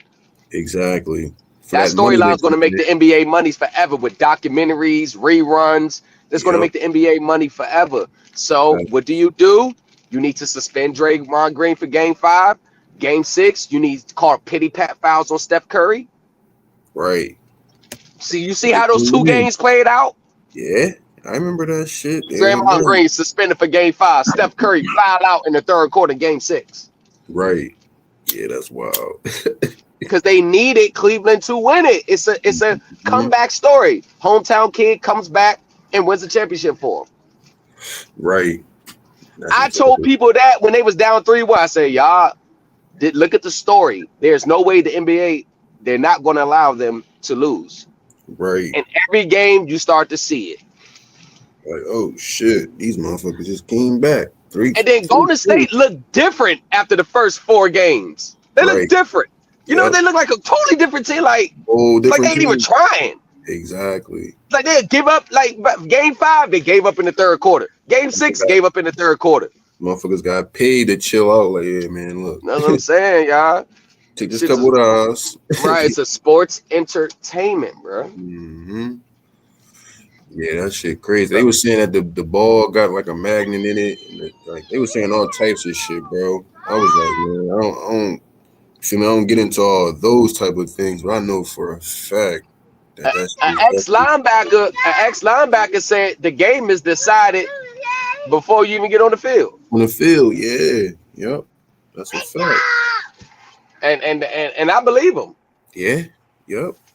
That shit is wild, though. Man, they make that shit look so real. Bro, you gotta question everything in this world. Everything you got to. Like you can't take nothing in this world at face value. Mm-hmm. Not at all, bro. For example, the bank say, come to us for a loan. And all they doing is if what you did, you would get in trouble. Exactly. Right. Taking your paper and monetizing empty paper. Mm-hmm. Taking a promise to pay and converting it into money. Right. We'll get it for it, but we'll get it taken care of for you. They are the best money changers because all you need to do is say, I'm going to pay you back in installments. And that creates trillions of dollars. Right. Yeah, that's wild as shit. That's what it's back. That's what a promissory note is backed by. It's backed by your monthly payments. The deed of trust is a totally separate transaction. Actually, it's reported as a gift on their balance sheet. So it's no security interest. It's just a gift. Mm-hmm. But they throw it in your face as a security interest to compel your monthly payments. But in all actuality, that is nothing but a gift. You're just signing your rights and interests over in the property over to them. And this is why they're allowed to come at you with the refinance when the value of your property increases. Right. Like, it's all a legal scam, bro. It's all a legal scam. Only things is they're allowed to play. We're not. Yeah, that's the wild part. Yeah, We had a but deficit back in the in day, right? You're definitely a deficit because back in the day, bro. Back in the day, banks used to make investments with your money. They Mhm. used to make investments with your money and cut you a piece of the pie. Now they make investments with your money and leave you out the proceeds.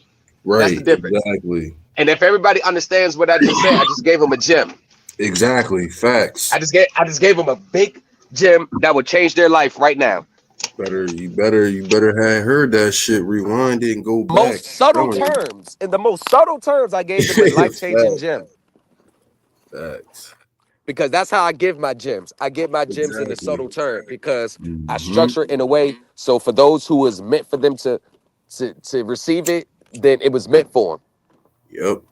I don't give it in a way where it's so obvious because you got people that it will still go over their head. That means it's not meant for them. I don't cast my Exactly. pearls among swine. Hmm. Right.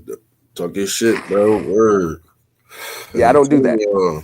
Shit is It's too like, valuable to just be given away to anybody. You have to earn the right to know this stuff. yeah, that's a fact. And that's in anything in life. That's with everything. Yeah. Not Word. anything given to you for free, you ain't have to work for it, had to put effort into it. You're not going to value it. You're not gonna value it at all. And people see it like with Christmas gifts, shit like that. Like Right. bro. It's Yeah. more about what you got me. Mm-hmm. The quality of the gift instead of the gesture of the gift that was The given. notion. Yeah. Yep. Facts. Cause I'd rather a motherfucker give me something that's more like a sentimental, like a make me laugh type shit, like a gag Right. gift. You feel me? Like, oh shit, like it make me think back what happened this year rather Right. than you feel me, oh yeah, go spend all your money on me to go get this. Like, nah, keep your bread. Just And make that shit fun. Let's make that shit more memorable instead of just those are the best gifts, bro. The sentimental yeah, gifts. bro, real shit. Cause everything will make me, you feel me?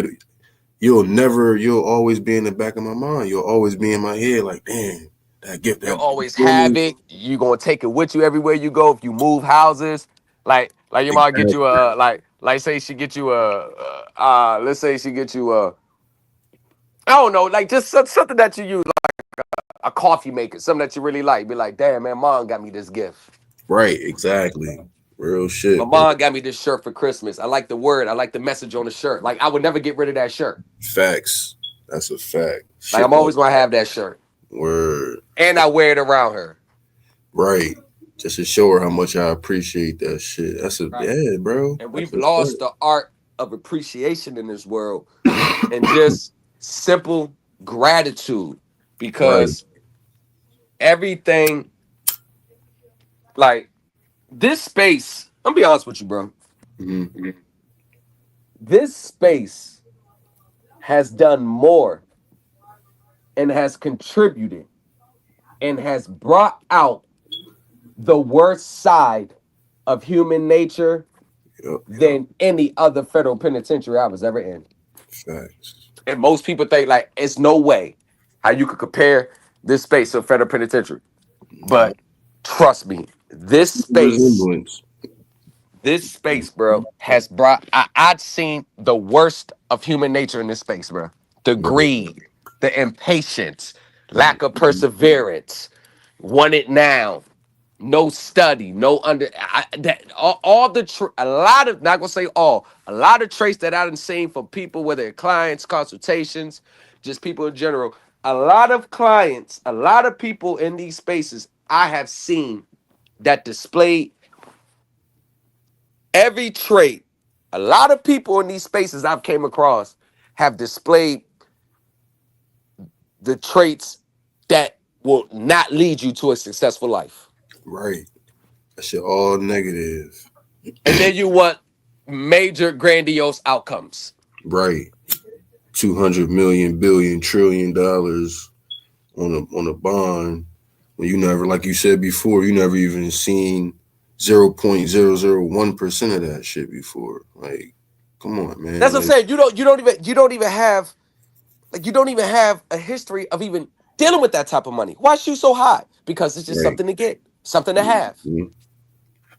Yeah, motherfuckers is crazy, man. This space definitely is definitely like you said though. Like I ain't been to the feds, I've been in the state, you feel me? So it's like you got the gangs, you got the you feel me, different little cliques and shit. It's the same shit. The sovereign citizens is over here, Right. these is over here. But And now they like you way more said, sophisticated out here. Them officers that's locked up, bro, they got everything. They got everything. right. No, bro, they got documents from like the 80s, bro. Mm. Mm-mm. So this is how I started, bro. This is how I start realizing that a lot of these teachers were selling shit that I know was dead on arrival. Wanna know Right, why? I used to see the same documents in the feds. right. Off the People had rip. since 2002. I literally seen what's her name, Miss Jackson, read a UCC1 like memorandum, and I remember seeing that same exact document from an old head. And I read that document. When I was done reading that document, I was like, what person in their right mind would even put this type of claim in? This Right. shit sounds so. And I seen her reading it. And guess what? I commented in her chat. I said, yeah, that document's from March 2003. Mm-mm-mm-mm. And guess what? She did Gotcha. not respond to my comment. Oh shit. I said, yeah, people tried that almost 20 years ago. That didn't work. That's from March 2003. And I said, that's the date of that document, March 2003.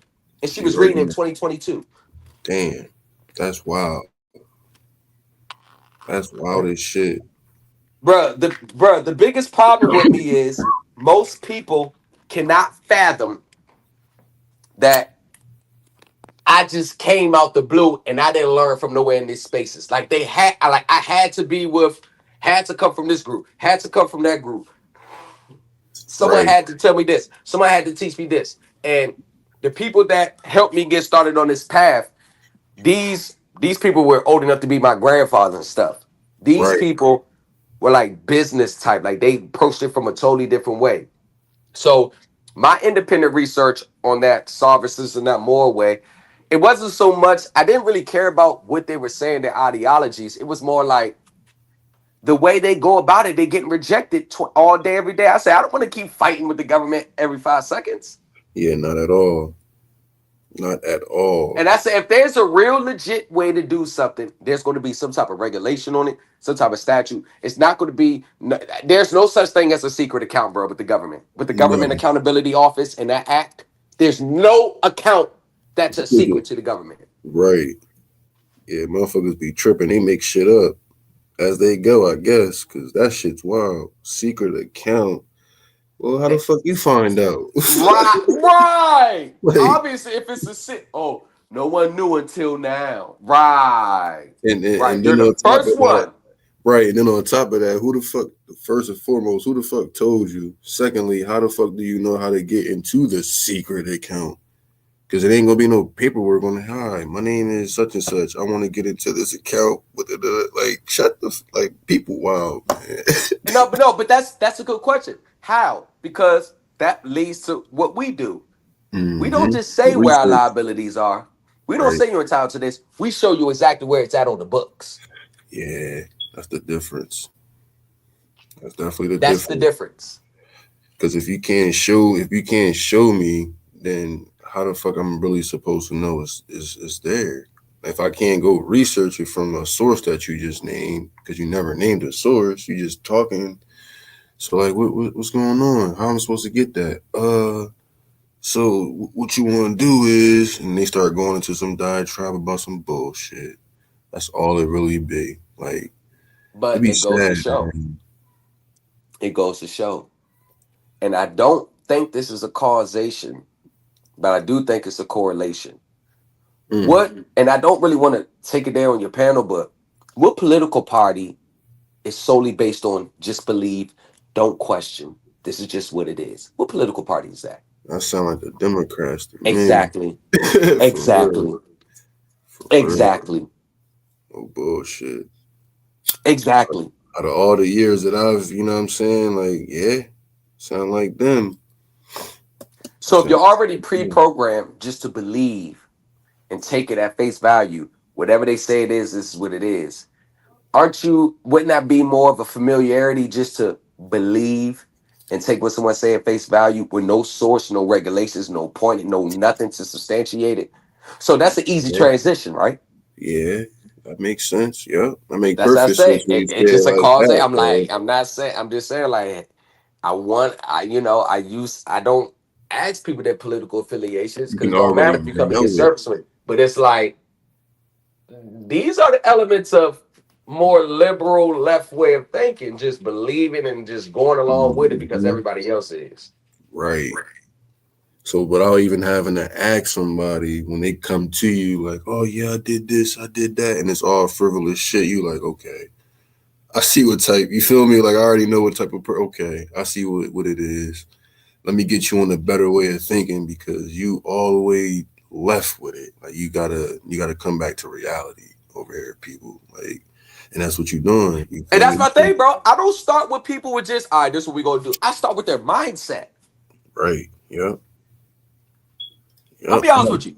A lot of people in this space, bro, getting actual results, that should be like the sixth or seventh thing on their list. Right. Like it's so because I see it, bro. I see it for so long. Like they're coming in one of the results, which is understandable. I get that, but they don't understand how their mindset is so far away from the mindset you need to be in to approach this. That, bro, I'll be like, yo, it may take you just 2 or 3 years just to change your belief system before you can even start taking this information in. Because most people, bro, when you bring something new to them and they have not did that paradigm shift, did that purge like we all have to do if we want to Hmm. take in new information that contradicts what we believe is true. A lot of people, they haven't done that process within itself. So what they actually think they're coming to learn something new, what they're really coming to do is to get me to appeal to their belief system, and which is something I don't do because they'll ask questions that you're not asking for understanding. You're asking to get me to convince you what I'm saying is correct. Right. That's the difference. Big It's a difference too. difference. Yep. I be So, doing that shit out too. Yep.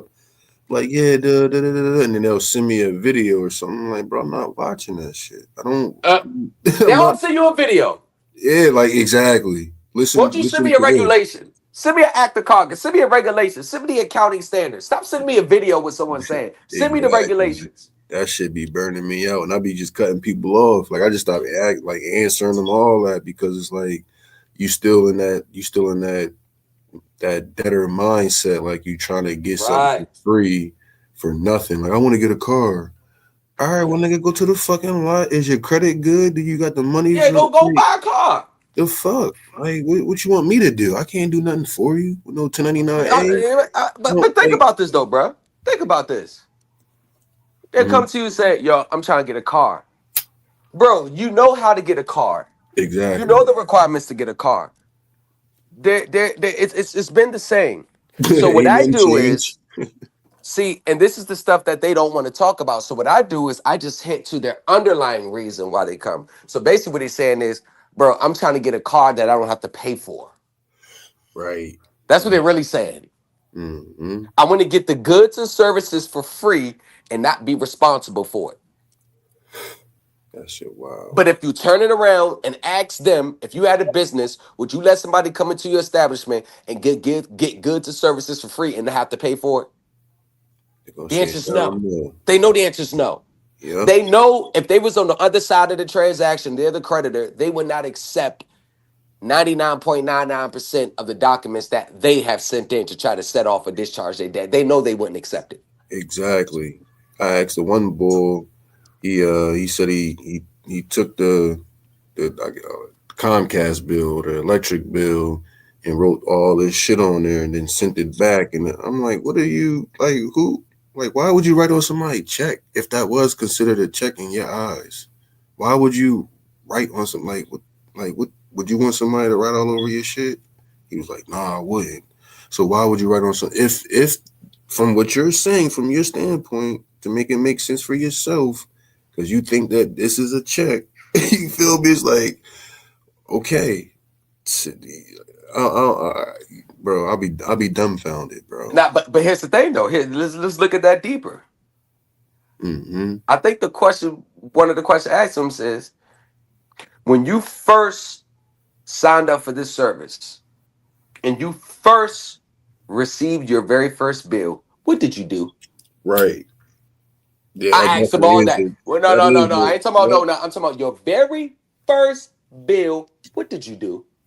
Pay that motherfucker. Exact, but man, Sucks. bruh, Continuously pay that shit. Like, bruh. I like every day. I swear, with the calls and people I talk to, I swear to God, bruh, that should be I wild. always pull it out of them because Right. they don't never want to admit it and they're embarrassed. That's what I'm saying. If you're going to be embarrassed, you should never did it in the first place. But Right. it's all the same stuff. It's all the same Mhm. stuff, bro. You start off Mhm. paying normal. You find a channel, someone saying you don't want to pay. You already don't want to pay. So the motion's already set there in your mind. Now you need a reason to justify you not paying because you know just stopping paying sounds foolish and you may lose the goods or services. So they'll find a reason to manufacture some type of fraud, right? Right. But the timing of it, they're never looking for the fraud until it's time for them to pay the Pied Piper. They never look for the fraud in the beginning of the contract. They never, as a matter of fact, a lot of them, and this is true, a lot of them has never even read their deed of trust in full. They got the house closed, they never even read it. They never read the note. They just signed it. I'm talking about afterwards. Never Yeah. just sat home on the weekend and just read it. They never read it. Right. To correct anything or to ask a question or nothing. Right. We got They never the read house. it. That's it. That's all that mattered. They never read it. Nope.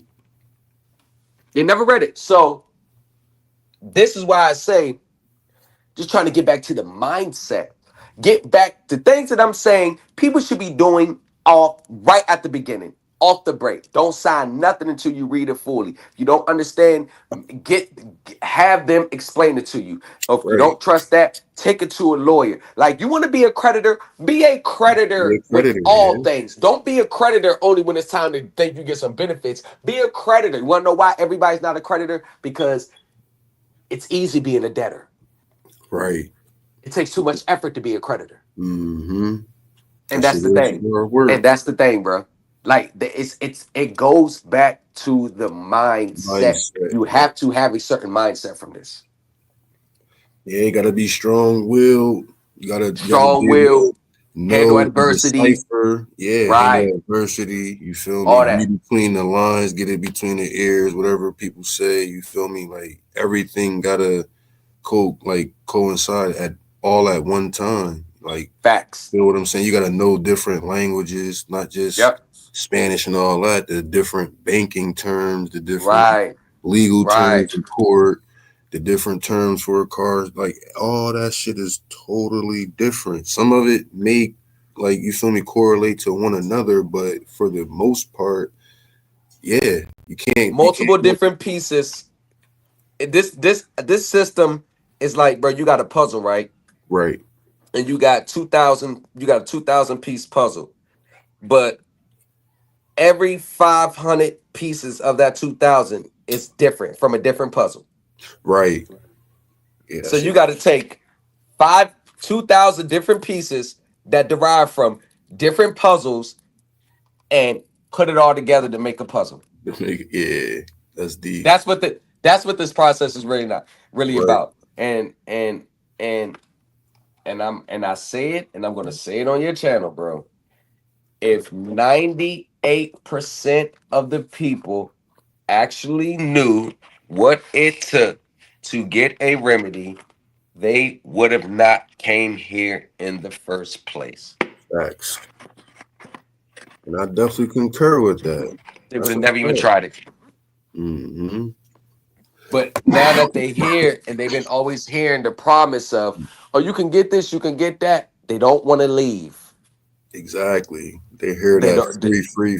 Right. They don't want to leave because they're hoping that it can happen for them. Yep. And I'm not saying people are not capable. I think unless you have some mental decapitations, I think we all have the ability to figure this system out. But this is why I say it takes a certain mindset, bro, because it's not easy. We've been prone to give up when it going gets tough. If you give up in life when things get tough, you're not going to excel here. If you're always looking for someone to blame for your decisions, you're not going to excel here. If you believe everything you hear and don't research it, you're not going to excel here. The basic characteristics or traits that you need just to be successful in normal life, it has to be on full display here. And quite honestly, it has to be on display times two. Right. Yeah. That's a And fact. right, so when you lack all those traits, not saying you can't acquire them, but when you're coming in and you're lacking them, it kind of puts you further behind the goal, because this process is not just about following a script or sending in a certain document. This process is about understanding. And you got too many people stepping out there with these high up agencies and government agencies and financial institutions, and they lack the understanding of the system that they think they understand. Right. That's a It's- fact, bro. yeah, because part of understanding is knowing how to get your enforcement, knowing how to enforce your rights if they don't perform based on the regulations and the law. So, but what do you see day and out? You send a document and then you don't get the intended response. What do? They move on to the next. Mm-hmm.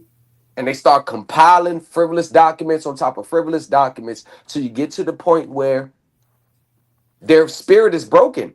There's a lot of people in these spaces, their spirit is broken. Their will is broken. This is now turned into a trauma bond. Right. Yep. That's a fact. And I used to, I be thinking of this shit like, just like, you feel me, like school. Because it's like, you come into it, a lot of people come into it thinking they're going to be at the high school level or even college level, coming right into this shit when it's like, no, you got to start off at kindergarten. You got to start off at the beginning. You got to know the words, all the definitions.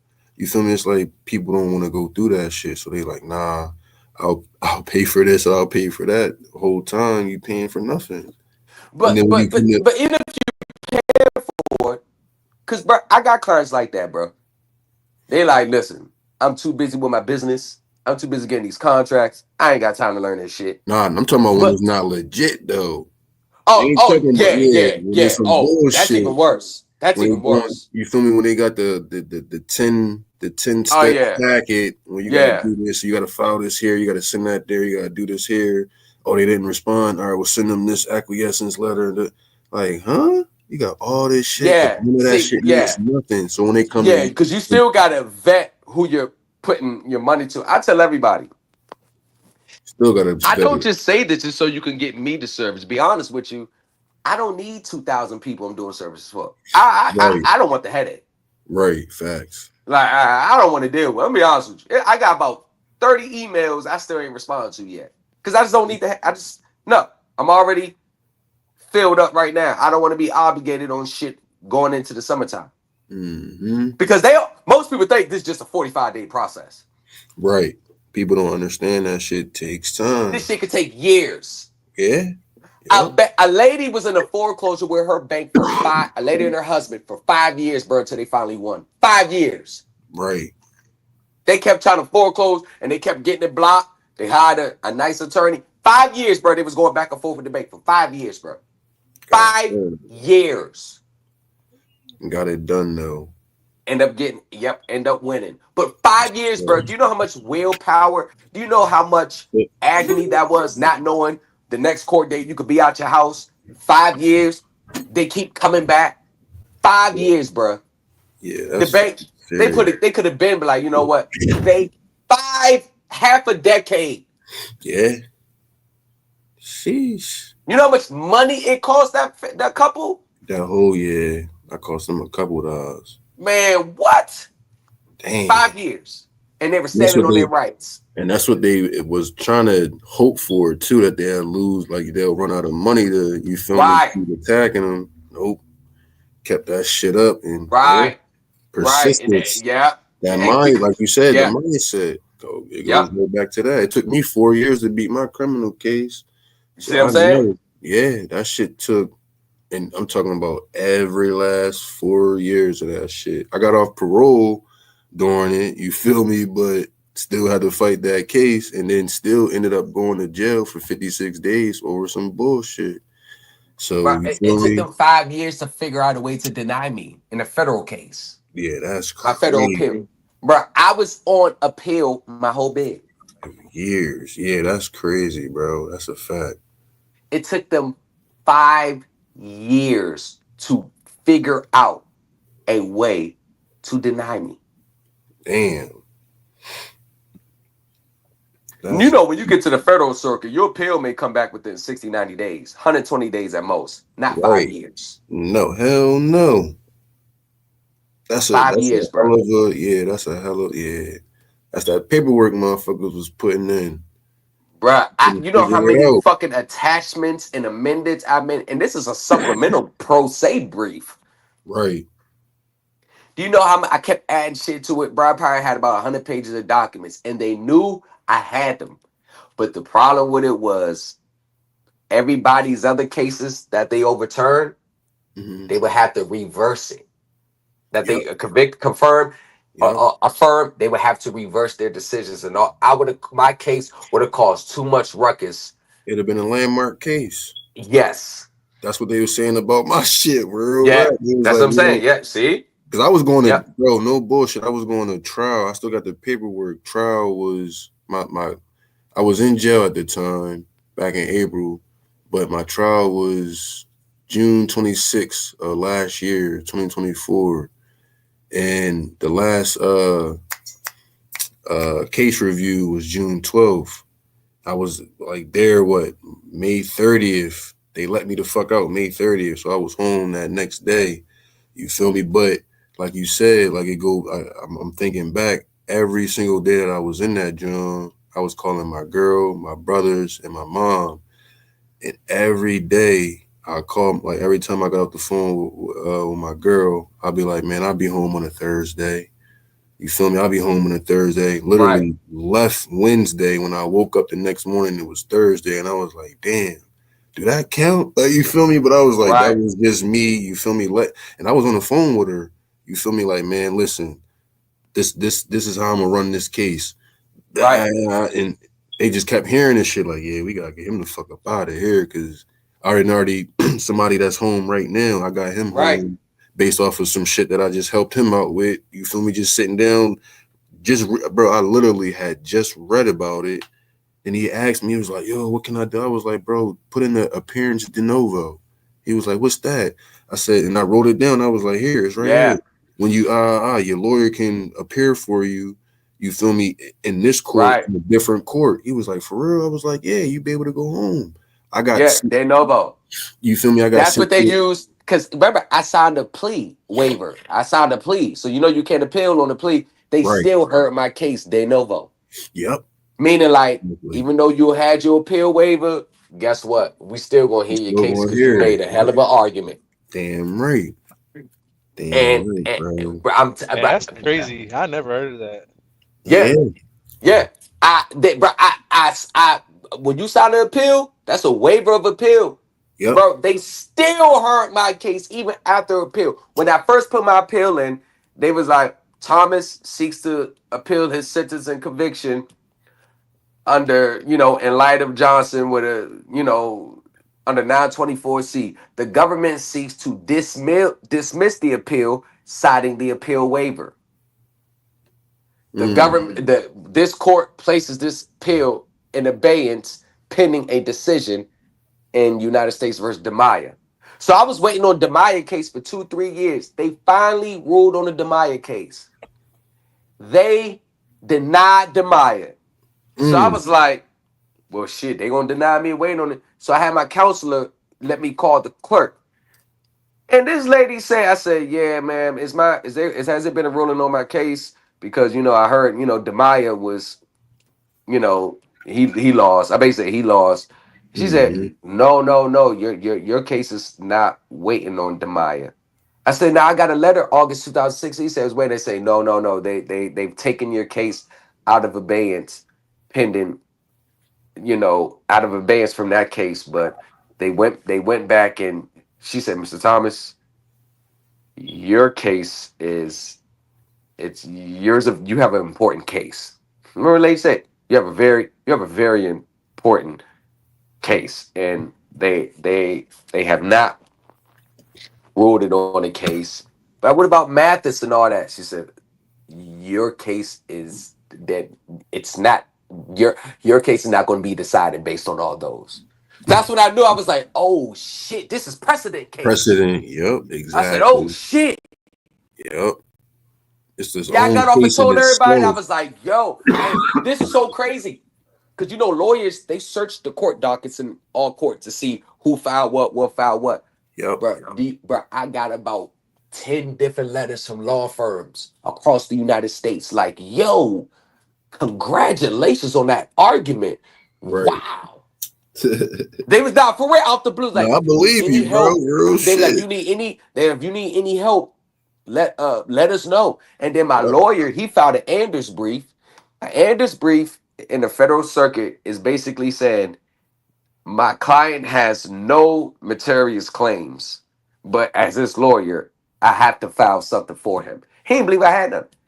After they came back and say they held my appeal in abeyance, the next morning I got an email, because in the feds you can email people. That's how you communicate, phone and email. Mm-hmm. Yeah. So when I checked my email, first letter was him.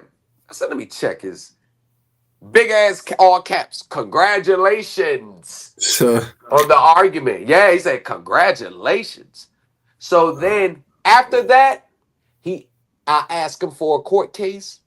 That should have been in the mail to me next week. That motherfuckers just start sending me, hey, you might want to read up on this case. Read up on this case. Read up on this case. And start sending you shit. Yep. Then I met a dude from Texas. And I was like, we was talking about our court cases. I was in the cell, his homeboys from Texas, me and a couple other guys, we all in there, just chopping it up about the Fourth Circuit. You're like, yeah, that. So he was like, yo, what's your name? I said, Thomas. He's like, yo, my lawyer mentioned your case. Oh shit. He said, it's you. I said, yeah, Lamar Thomas. He's like, yeah, my lawyer mentioned your case. He asked the court to hold my case in abeyance from your case. I said, what? Right. I said, let me see. And I swear to God, reading his lawyer's brief. You're looking right at and it. His lawyer cited the claims that I cited in my pro se. Right, bro. And he asked for them to hold his case off until they hear my case. Right. Yeah. Lawyers started jumping on my arguments. Yeah, bro. Yeah. That's serious right there. Yeah. Man. I didn't know. I started getting letters like, fuck this law firm. I already got a lawyer, Michael Chesler, out of South Carolina. It was my lawyer. I already had a lawyer. Like, the fuck? But I'm getting letters for it, but that's like congratulations letters. Like, man, if you need something, let me know. That's all they kept saying. Damn, that's all they kept saying. Yo, if you need some assistance, we're here for you. I was like, shit. I wrote all 10 of them back. I appreciate you, but it's already in. There's nothing else I could make. Nobody in the history made the argument I made that ever had a 924C in the 1951, 18 USC, 1951, and the 924C. Nobody in history ever made the claim I made. Nobody. Everybody looked over it. I said, because remember, it's not about what you actually did. It's about what they could. And the crime of violence in the statute. So if there's any acts, because the 924C is using, brandishing, or discharging a firearm in a crime of violence. Crime of violence could be robbery, kidnap, whatever. So when you, because that was my federal case, 1951 Hobbs Act robbery, displaying, brandishing, using a firearm during a crime of violence. So the 1951 added on a mandatory minimum 7 years. So when I went to trial, I had 4 counts: conspiracy to commit Hobbs Act robbery, 2 counts of the use, display, and brandishing of a firearm during a crime of violence. 924Cs are the mandatory minimum gun laws. So your first 924C mandatory minimum is 7 years. That was mine. It was 7 years. 5 if it's on you. 7 if it's brandish. Every 924C after that is 25 years. 25 years. 25 years. 25 years. Consecutive. Those are that's what it was a big hoopla with the government with the mandatory minimum gun laws. Yo, and they went back and changed them. No more stacking. So if you have 50 counts of 924C, if it's part of that one crime, you're only gonna get that one 924C now. Right. But you had dudes, right? And they end up overturning that, and a lot of dudes end up going home because they already did their predicate offense time. They're doing an extra 60 years because all the 924Cs. So when I I was facing a mandatory minimum of 32 years. Dang. Then you add on the predicate offenses, brought it up to 60 years. And then the sentencing guidelines, see, when you get sentenced in the feds, ain't no juvenile record seal. Right. All that is used against you. So a week before sentencing, the judge, the prosecutor, the government filed I forgot the form under rule, I forgot the rule too, but it's a CCA. They try to get me an extra 30-year enhancements under the Career Criminal Act. That was some bullshit. That was some bull. Yeah, that was some bull. And my lawyer was like, "This wasn't part of the plea. No way. Yeah. No." So we had a hearing on that, and the judge was looking at the government like, "Are you motherfucker serious? Right. Are you really? Are you serious?" Yeah, No. And the judge, I remember he was a black judge, Gerald Bruce Lee. He said, "Mr. Thomas does not meet the requirements. He has an extensive criminal history, but he doesn't have violent, malign charge. No, this motion is denied." And he said no. He said, "No, I'm not gonna." He said, "No, I'm not gonna have some 30 years on this." He's like, "No." He's like, "No. Why?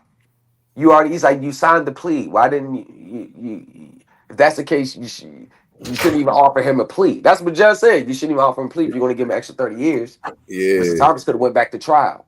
Facts. And that's what you said to the judge. I'm like, yeah. He said, Mr. Thomas could have went back to trial. Right.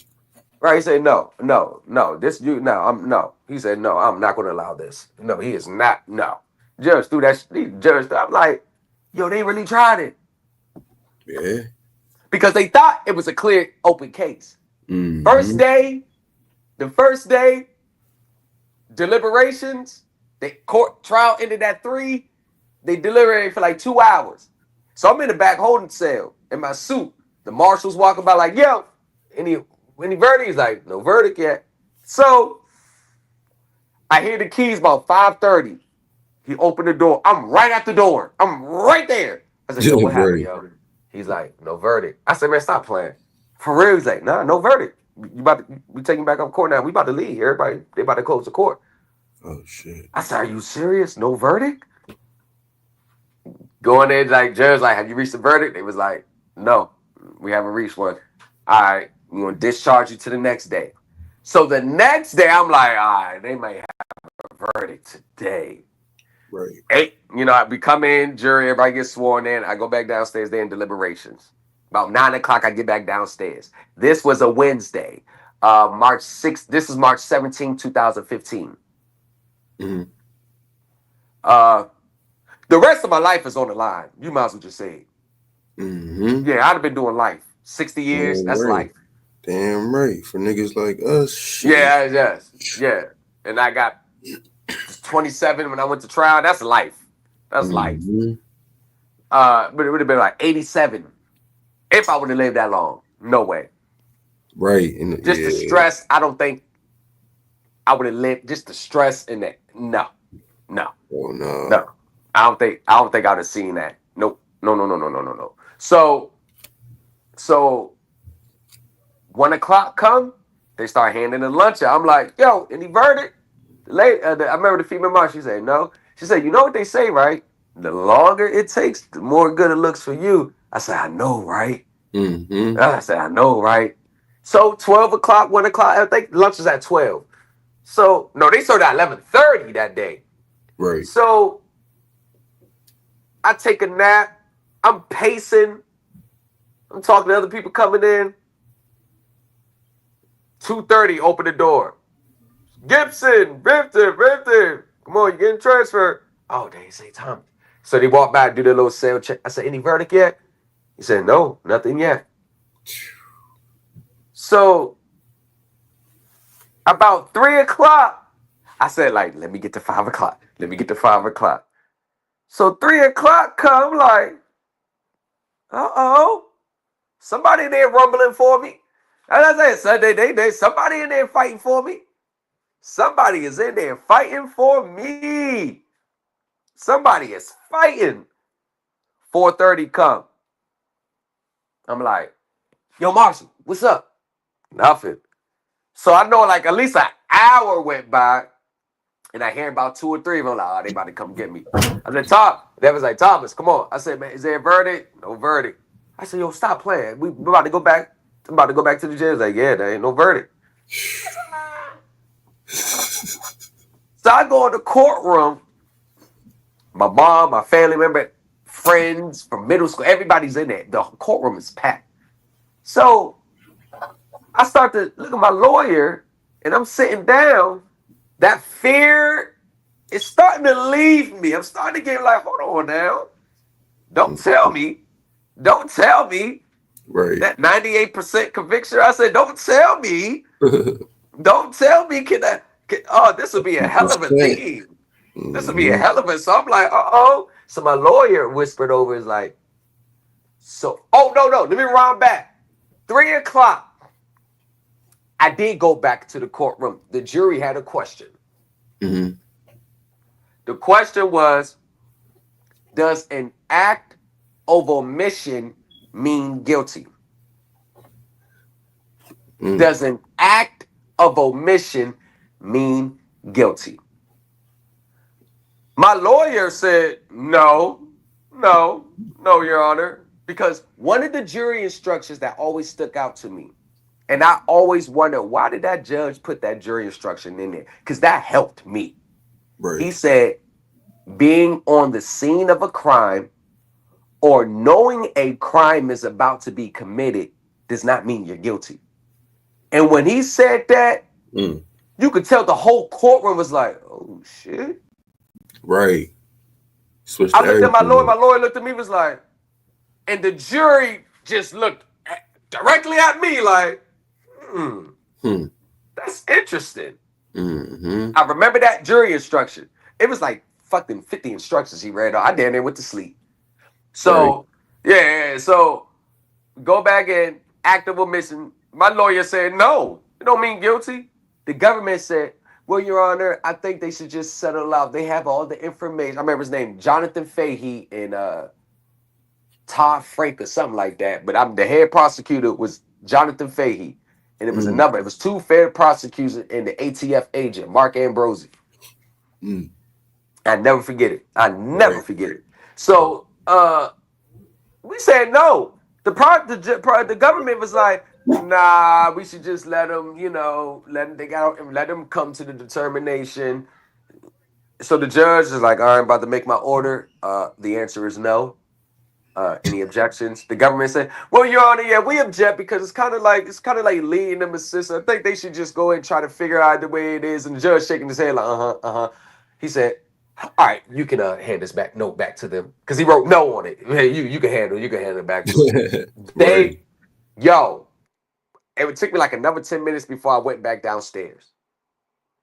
They were beat red. So when I came up for the jury question, the government, and they were just beat red. They were sitting there like, yo, what the fuck is taking so long? And my lawyer, when I sit down, the best lawyer in the world, Miss Denise Tassi, I ran into her in 2023 too. So when she whispered, she was like, so much for this being an easy and dry case. I said, yeah, right. So me and her giggling right there. I said, yeah, you right.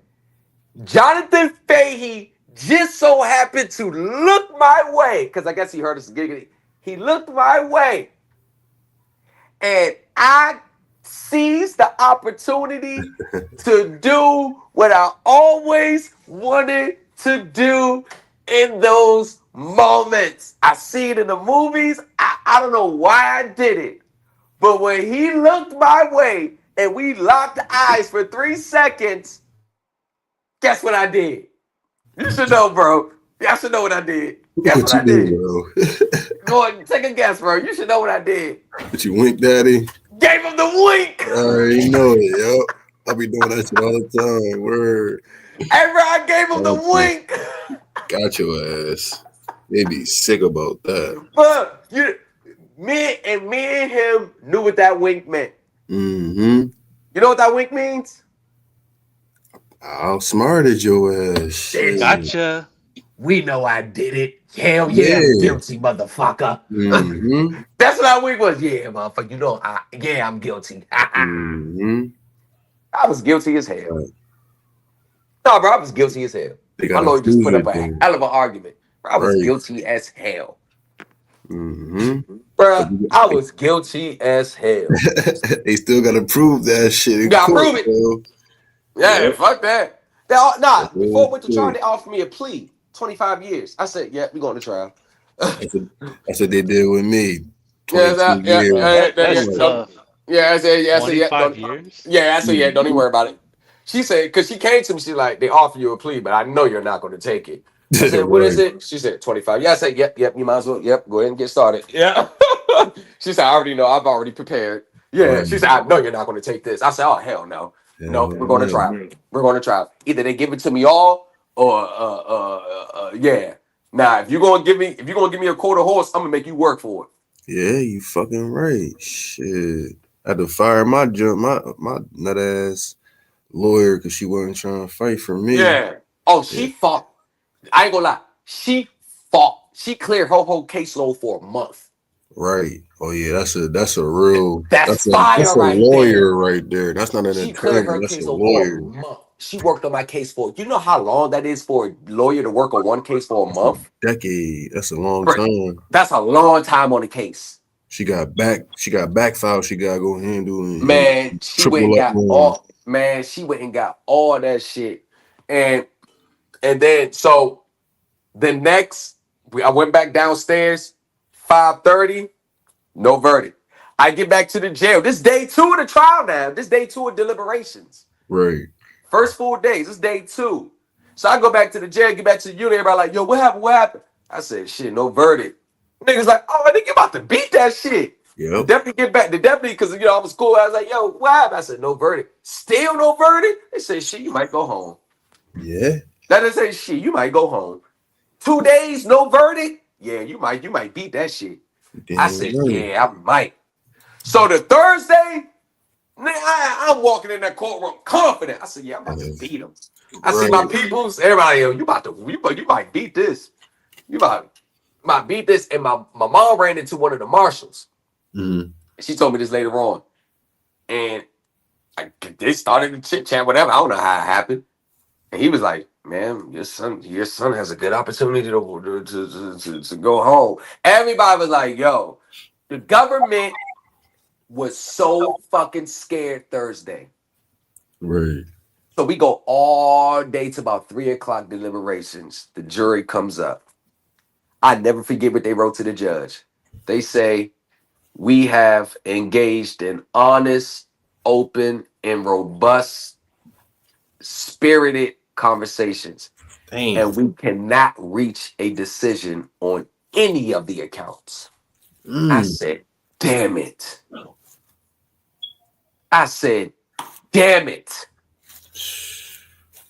So the judge says, come on, y'all owe it to him. Let's see if we get it over. So then I got a little scared again. I was like, man, I hope nobody ain't just swayed just to get it over with. You see what I'm saying? Mm-hmm. So 2.5 hours pass. Go back up. Judge said, y'all reached the verdict. And the foreman was like, Your Honor, we just can't. That's it. Like we don't. They don't we know can't how reach it. to. Yeah, we can't reach it. So the judge declared a hung jury right there Damn. and scheduled a conference Right. for 2 weeks, saying like, how y'all gonna resolve this? Damn. Now, my lawyer comes to see me 2 days later. She ran over. She left the prosecutor's office. She said, hey, they have a new deal for you. I think you might want to take this. Mm-hmm. I said, what is it? Both counts of the 1951s dismissed and 1924C's dismissed. Only leave you on 1924C. Mm. 7, you do about 5.5. Right. I said, no. Hell She no. said, it's a good deal. So you just went from 60 to 7. Right. I said, can you come back tomorrow like around 12? Let me think about it. Right. So I leave the lawyer, because the lawyer office right on the unit. So I leave, what they say? Man, they offered me a deal to 7. They were like, man, you better take that. Shit, you How won. long They were said, you you in fought at hard. that You time? won. Yeah, how long was you in there for already? 2012. I was in there for 3, but I was doing state time or probation violation, so they didn't run it concurrent. They ain't running. Right. Okay. Right. So that says 2012. So I was in there for like almost 3 at that point. Damn. So right. So I was like, they was like, bro, take it. So I'm sitting there, I'm just contemplating. I'm like, man, they was like, bro, take it, bro. Like, bro, 760. They could have found you guilty. 7. I said, yeah, that shit is. Hell yeah. She said, bro, all the lights at the end of the tunnel just clicked. Mm-hmm. So the old head dude, the deputy that worked on the unit, I was always cool with it. I called him old light skinned dude with the gray eyes. I used to call him old pimp back in the day. So he was like, listen, he's like, you can do what you want, youngster, but I'm gonna tell you this, that's a hell of a deal, man. That's a hell of a deal. Mm-hmm. You got your family, you got a chance to go back home. Right. You got a chance. You Man, that lose time and gonna that's fly. your- He said that time gonna fly. Mm-hmm. He said, you're gonna be out in no time. So like I get on the phone. My lawyer called my mom to try to convince me to take the plea. So my mom got on the phone and she was like, she basically begged me to take the plea. Like, do it for her. Cause I don't want you to, cause my lawyer's like, yo, they're gonna get vicious this time, second trial. They're gonna bring out the snitches, they're going to get vicious. They don't play fair. So that's my lawyer said. They're going to get vicious. And I was like, you know what? After talking to my mom and talking to the guys on the units, I said, you know what? Yeah, let me go ahead and take that plea. Because I just said, yeah, let me go ahead. Yeah, I said, you know what? Yeah. The poll was 7-5.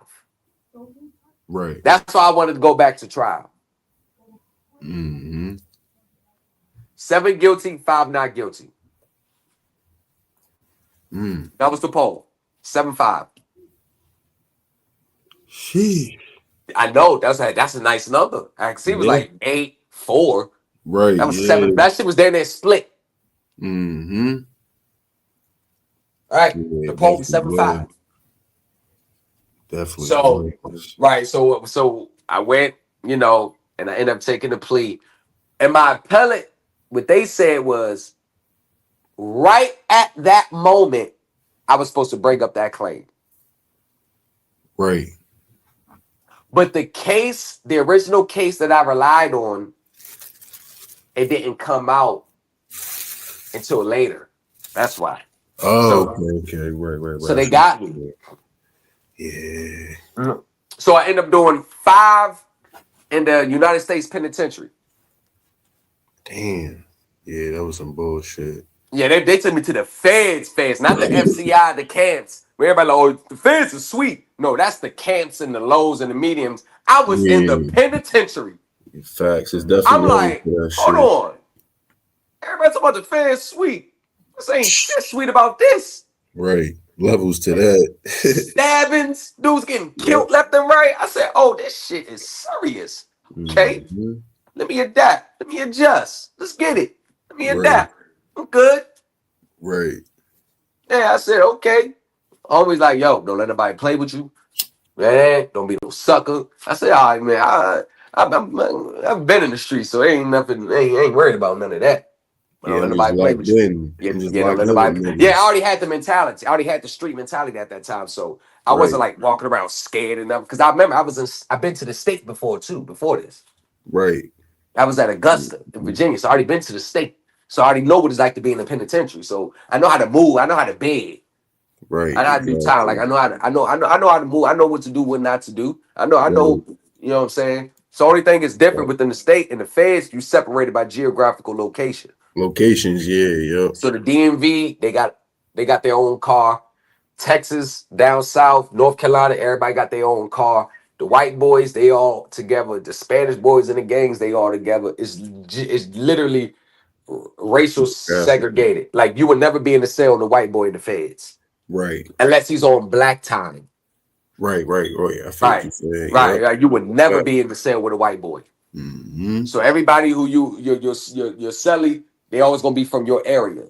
Right, so everything cool to keep Right, everything right, yeah, rush. they would never, yeah, they never be in the white, but they would never put you in the Spanish dude cell white, but they would never that you asking for a race ride. Yeah, and that shit's still gonna go down.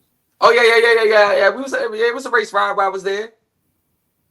Damn. Yeah, it was a race ride. One thing about the DM, these are the DMV, DC, Maryland, Virginia. We was one of the most feared in the feds. The Aryan Brotherhoods, that is a serious white boy game. Yep, They not playing. definitely, Them bro. white boys serious. They dangerous. When I was out in Maryland, and I was just I was out in fucking Elkton, Maryland, like damn near close, like Yeah, literally I know. I know what you're talking right about. here by Delaware. You feel Yeah, me? I know exactly what you're talking about. We drove My, by there. my white boy, I know him from school. He was like, "Yo, bro, no matter what you do, never go around this area in Maryland because it's white people that literally hunt down black people that come in that area." Yeah. I said, "All right, let me put that on my motherfucking map. Do not enter, like for real." And I put that shit. I was like, damn. He was like, no bullshit. I ain't trying to be disrespectful. He's like, I fuck with you, so I ain't gonna have you. He's like, you kind of close to. I forgot what area I was in. I was like a little deeper, doing my thing. That was back when I was in the streets and all that shit. So he was like, yeah, bro, don't a mile down. He's like, don't get gas that way. Go the fuck back this way. I was like, all right.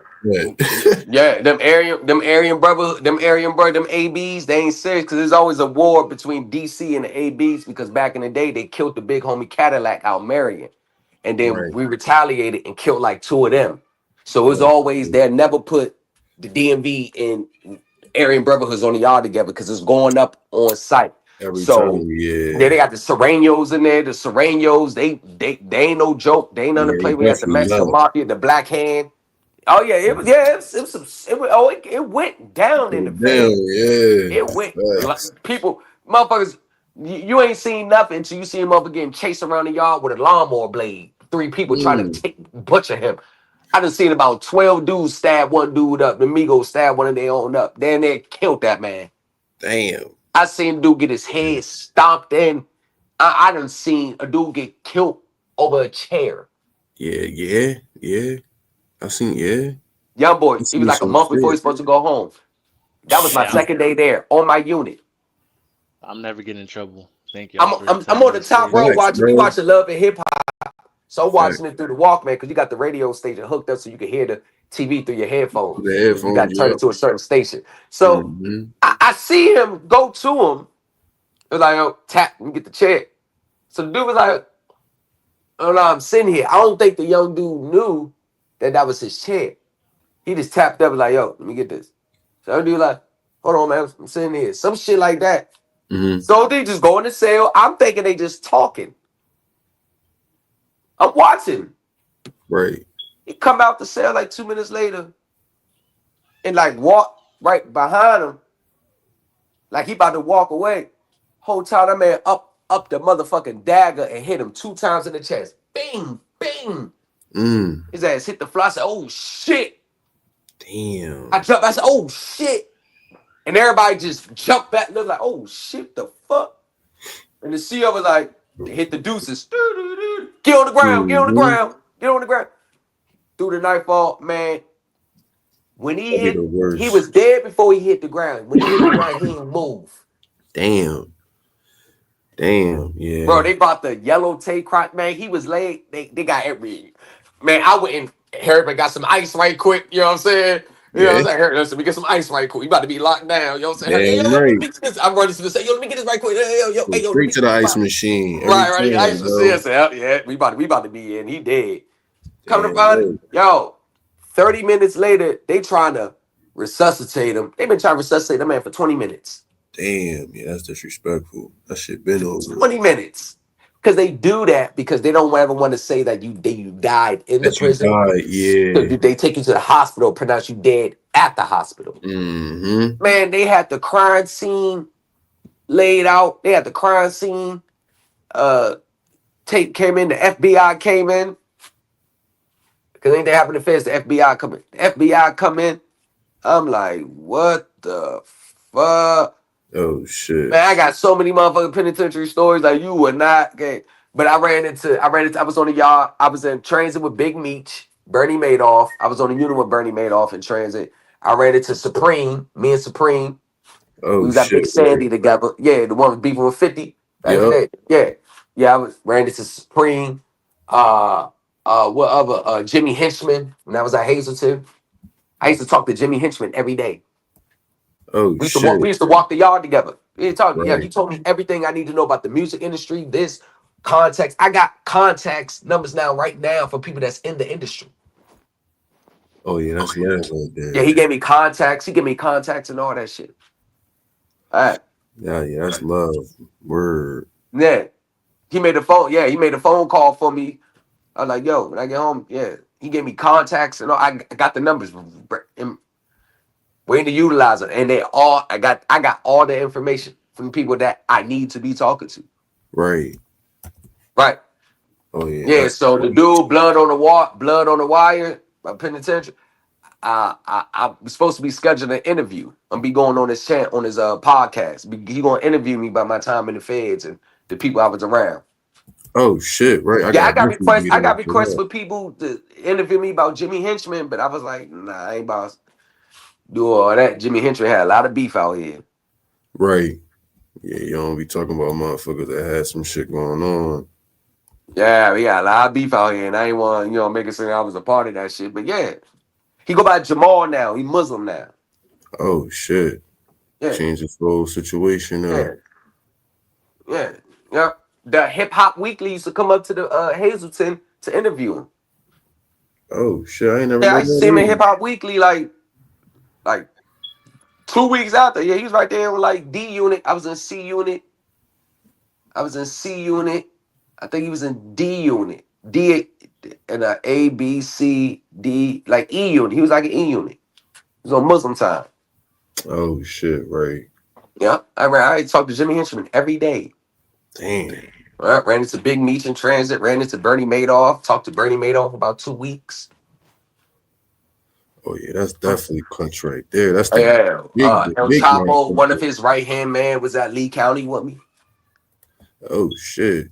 Oh yeah, you was definitely around. You was around, bro. Oh, I was around some heavy hitters. Good thing, but it's still, you feel me? I was around some heavy hitters. Yeah, sound like it's shit. Oh, there's no celebrity status in the feds. Right, everybody the same type shit. Like when Gucci was at the one in fucking Indiana. When Gucci was there, I forgot I forgot the name of it. It's where they do the federal death penalty executions at. Terry Hunt. Gucci was at Terry Hunt. My homie, he actually flicked it up with Pooh Shiesty. Oh, I think Pooh Shiesty's at Canaan. Yeah. You just another motherfucker in there. Be like, oh shit, they go Gucci. Or they go Pooh Shiesty. You gonna see him every day. Just chilling like regular motherfucker. Yeah, right, regular. You in the fast too. Like you ain't. Mm-hmm. Yeah. You just coach, you got niggas dick riding and shit, but yeah, of course. It's always but at the end of the day, you see him every day. It's like, yeah. I asked him about the Biggie and Tupac. They told me all the inside shit. Right. Yeah, that's Yo, wild. no one that a fan should know this shit that I know. Mm-hmm.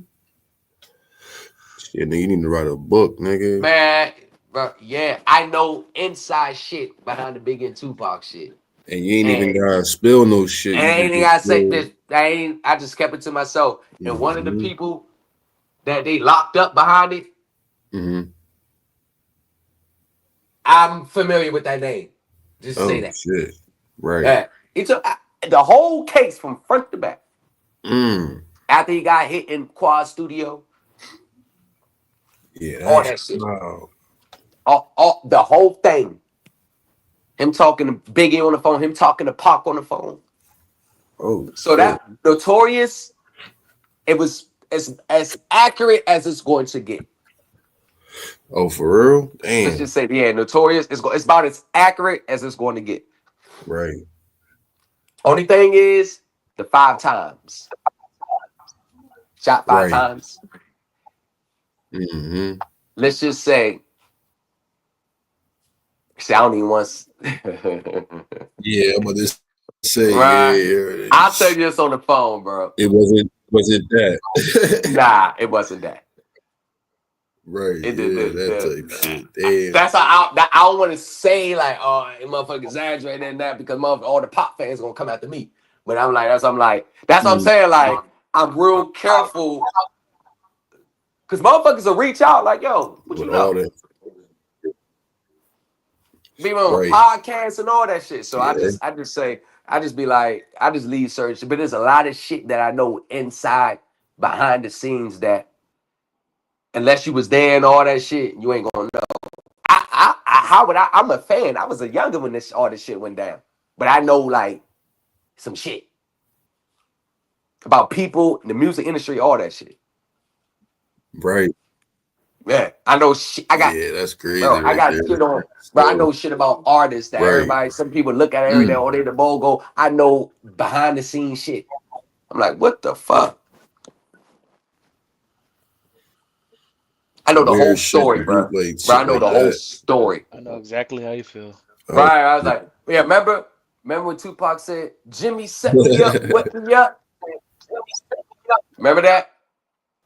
Yep. I think it was against all that, but Pac was like, Jimmy set me Yep. up, wet me up. Right.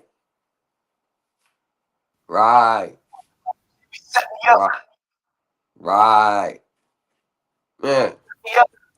But he got so much beef. That's why I want to be like, man, I was real. That's why I want to be like out in the game, like, yo, I was real cool with Jimmy. I was real cool with Jimmy. They'd be like, oh, you cool with him?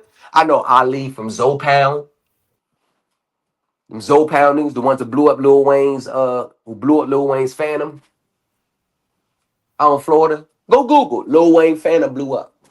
Yeah, I seen him on what's the name? Oh shit, right. Right? Yeah, bro. Yeah, bro. I know why it got blew up. Phantom, yep. I know why it got blew up. I know exactly why it got blew up.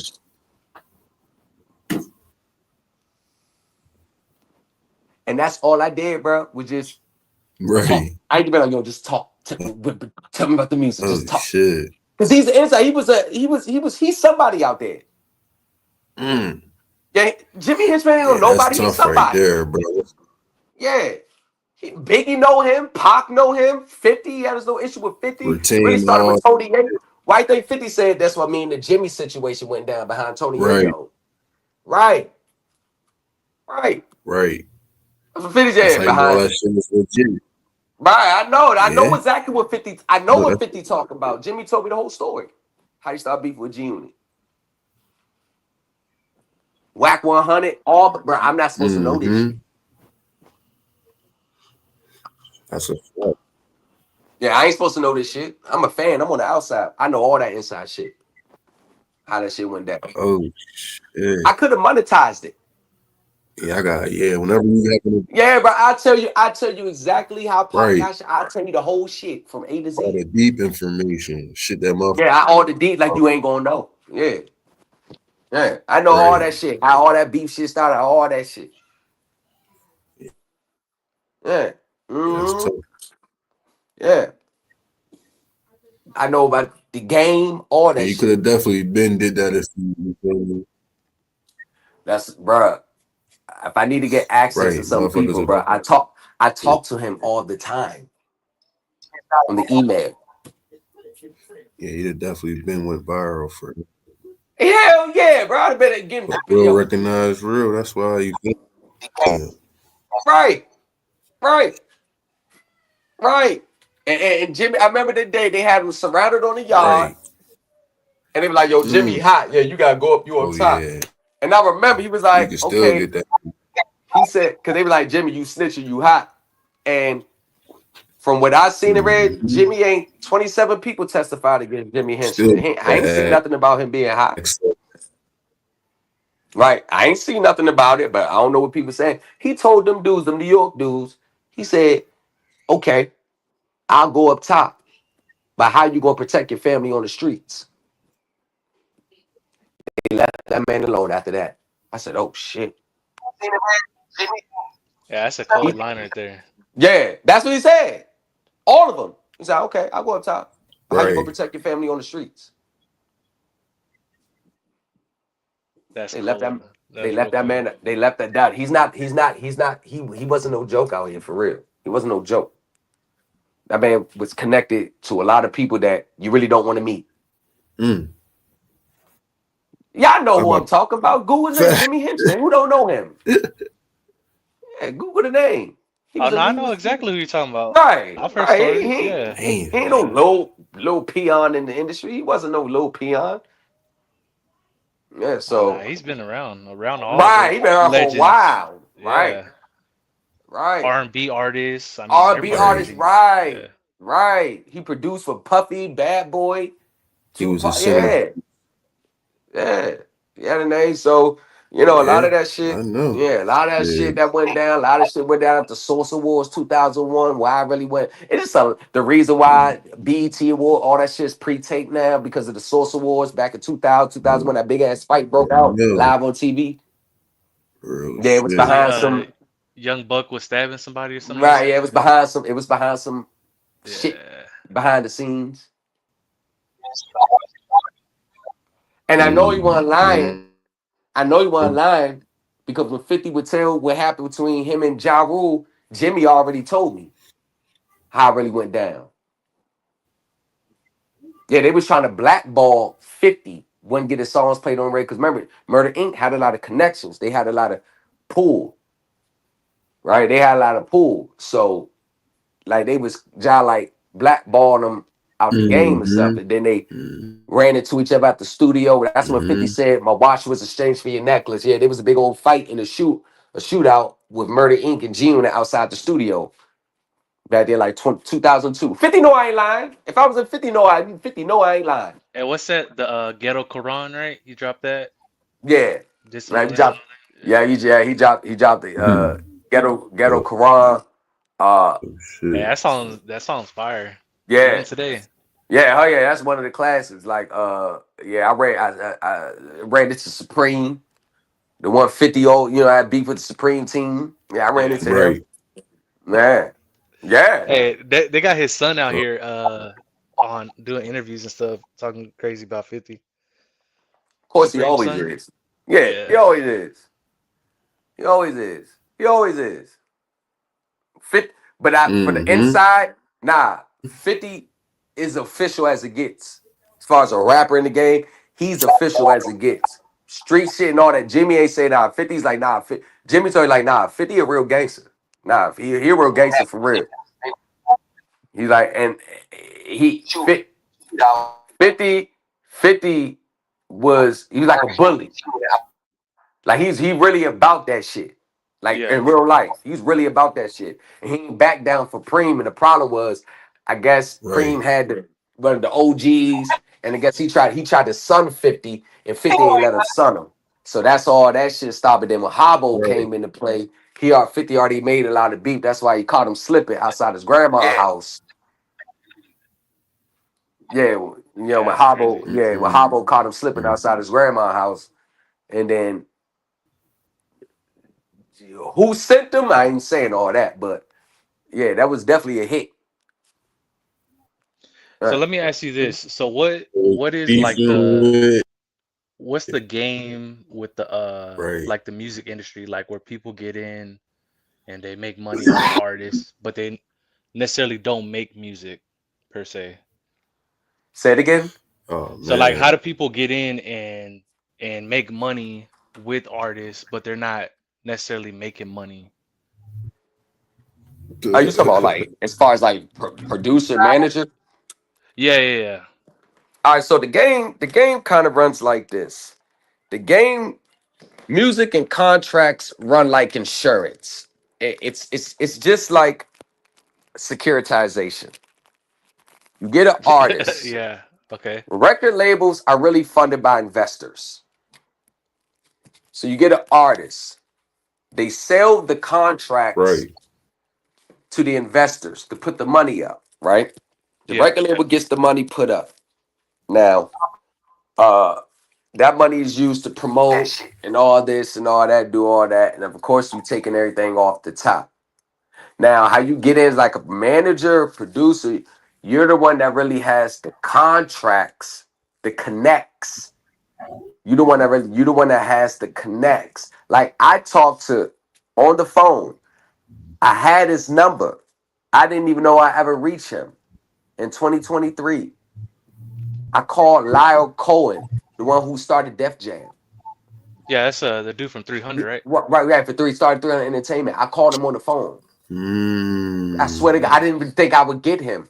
I was like, "Oh yeah, man, I got this Right. artist, man. I want you to push, man. I got this new artist.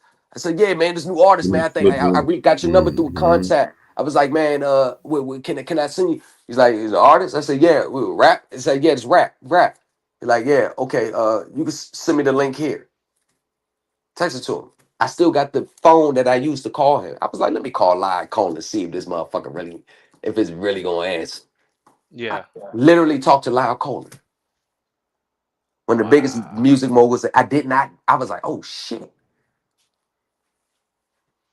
facts, Wow.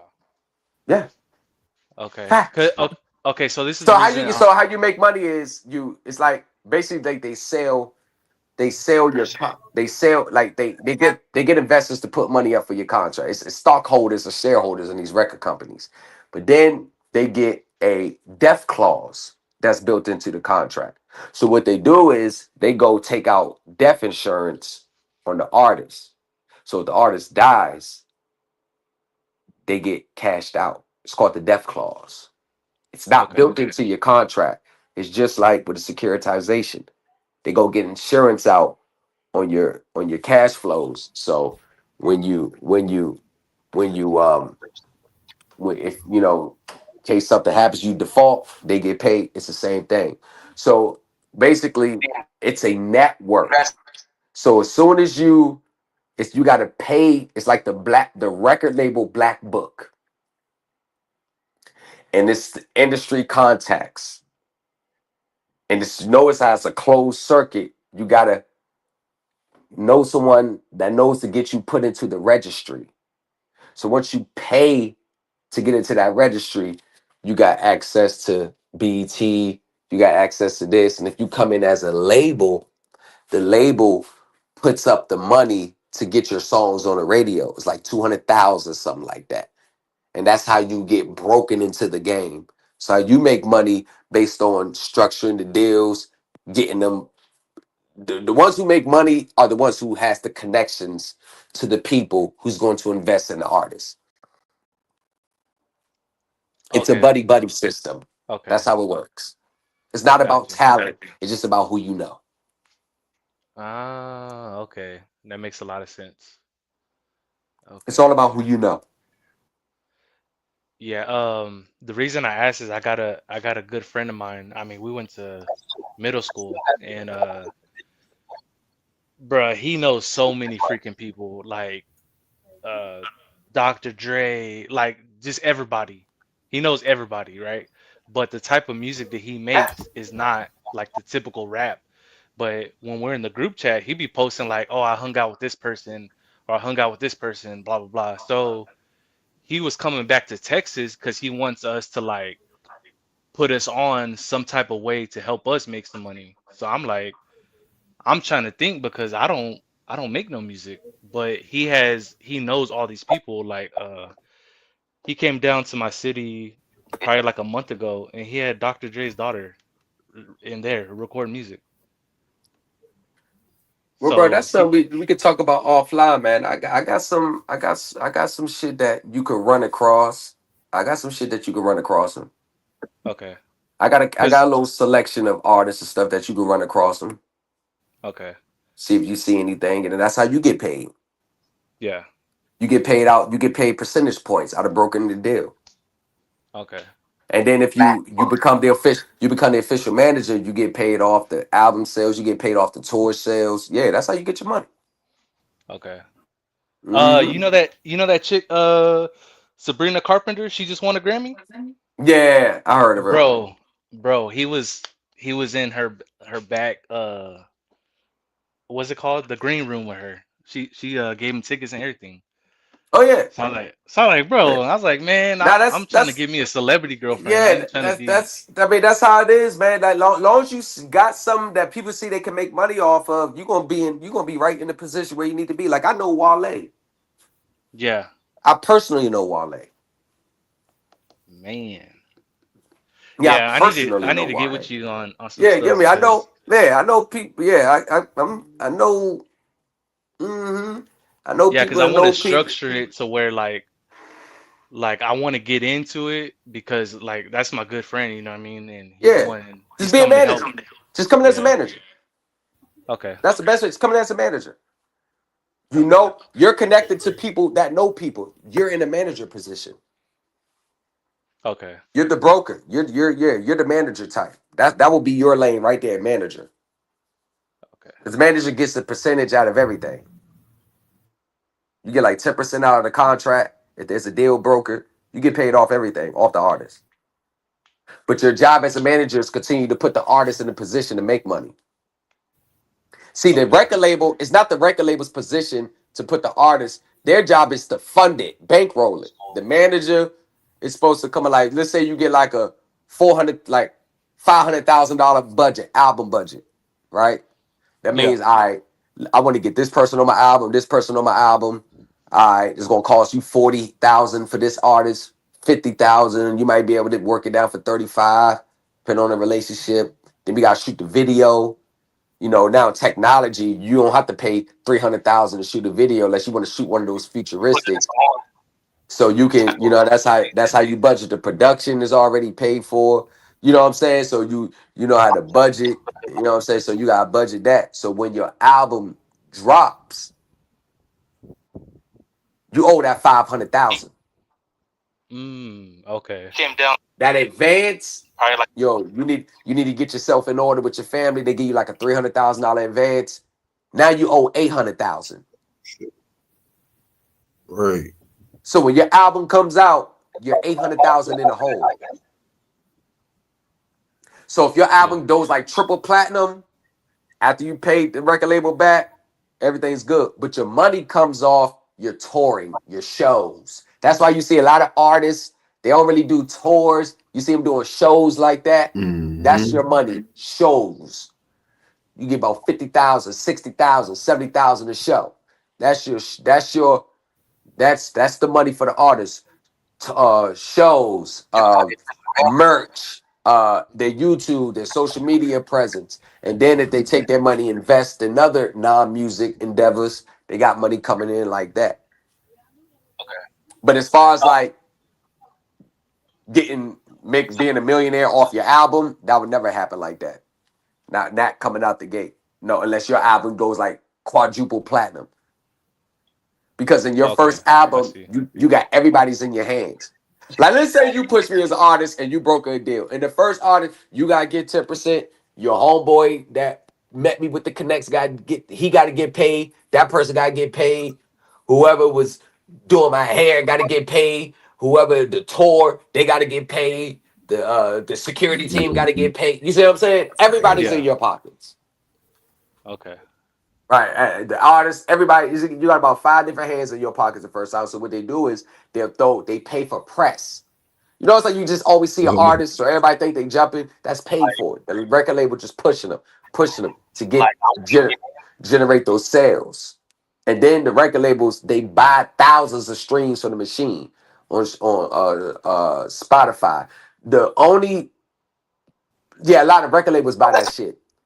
Individuals trying to buy streams, it don't work. The only ones who allowed to that has the mechanism to buy the streams is is uh is Like like the the big record dogs. labels. Yeah, the Yeah. big dogs, because what they do is they may have access to about 20,000 But computers where they just stream your shit all day on the computer.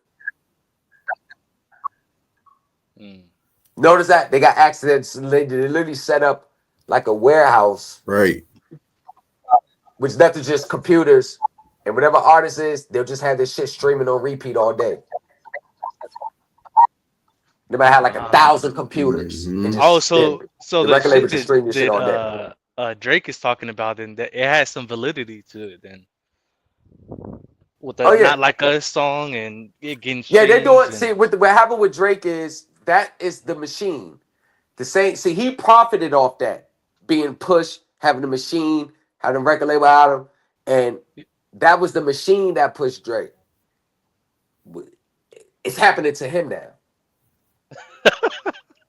That's all it is. It's the same thing. yeah. The same thing where he benefited off of being able to be pushed. You know how Drake was just always push, push, push. The machine was working for him. Now the machine is working against him. Because you gotta think about it. Universal. Mhm. Guess what two artists is on Universal? Drake and Kendrick. So what Drake So is only trying to do one is can be stop. hot. Right. So Drake is trying to stop that performance. Is because the pedophile and all that stuff. He basically saying Universal. You don't want to be part of the problem. That ain't fair. So NFL. So that actually went to the NFL. Like you don't want to be part of the damages when I sue. So we suggest you not allow him to sing that song. And that's all it. Mm. That's all it is. Just the machine working Right. against Drake right now. That's the real issue. Not to mention that he just got out battled. Your tour, your show. But it's really it's just the machine. Same thing with 50 and Kanye. See, I as you remember see in that. 2007, 50, you notice they wasn't really pushing him like that.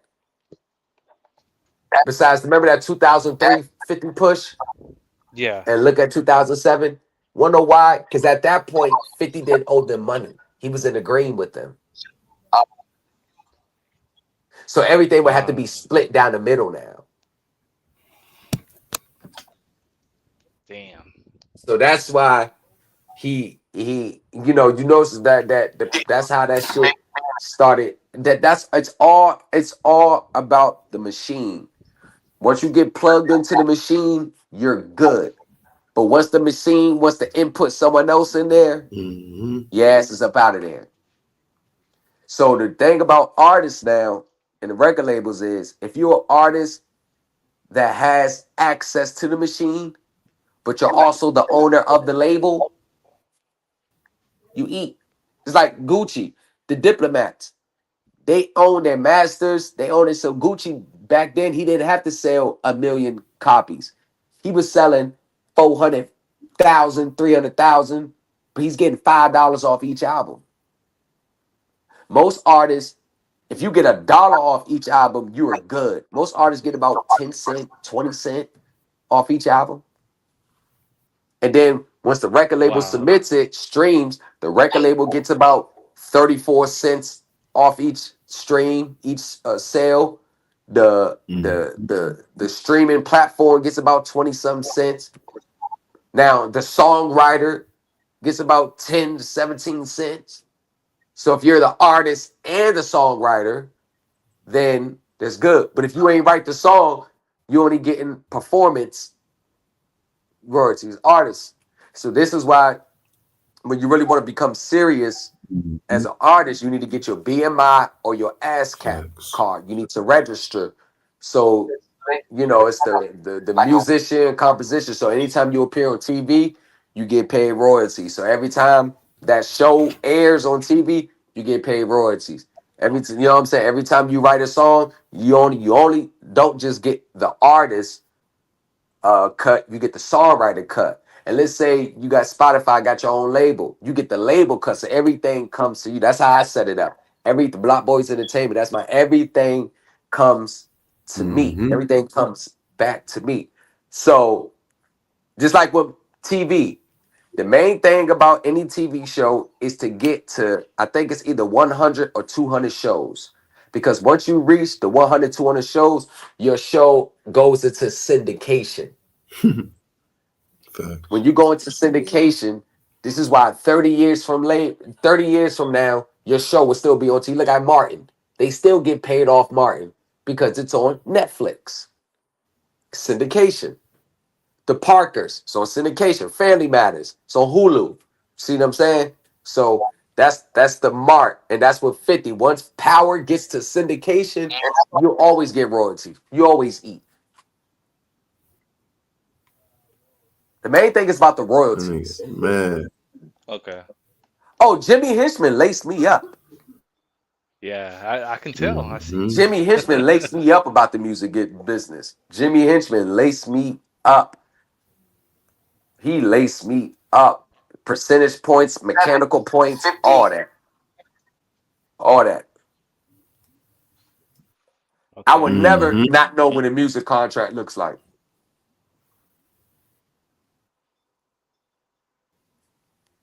Got you. Yeah, so Yeah, I need to Right. do yeah, something. that's I what need to do it something with is that. though. Yeah. Mm-hmm. Yeah, Shia LaBeouf is Makes his sense. good friend. Bro, I mean, I'm telling you, he's around like all those people. So I'm like, damn, well, how can I make the best at this situation and try to, insert myself some type of way? But yeah, like right now, he was just sending us songs, Mm. because he has an album. Right. Wow. Wow. So yeah, y'all. So it's not like I said, if you have the contacts and connects to the people, there's definitely a open opportunity for you to push some quality music. Push some quality music in you. But the thing about the industry, especially today, in today's industry, is the art people are starving for artists, like artists, Damn. not finding a artist off TikTok. People are starving for artists, and people want like artists, and a lot of people are definitely starving to get artistry back in the music. And I think that right there is going to be what a lot of people are want to get back to, is the artistry. All this just because artists came from TikTok or OnlyFans, they're getting tired of that.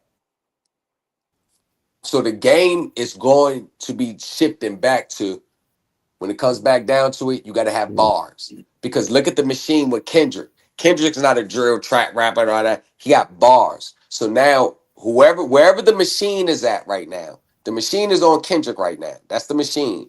Headline NFL.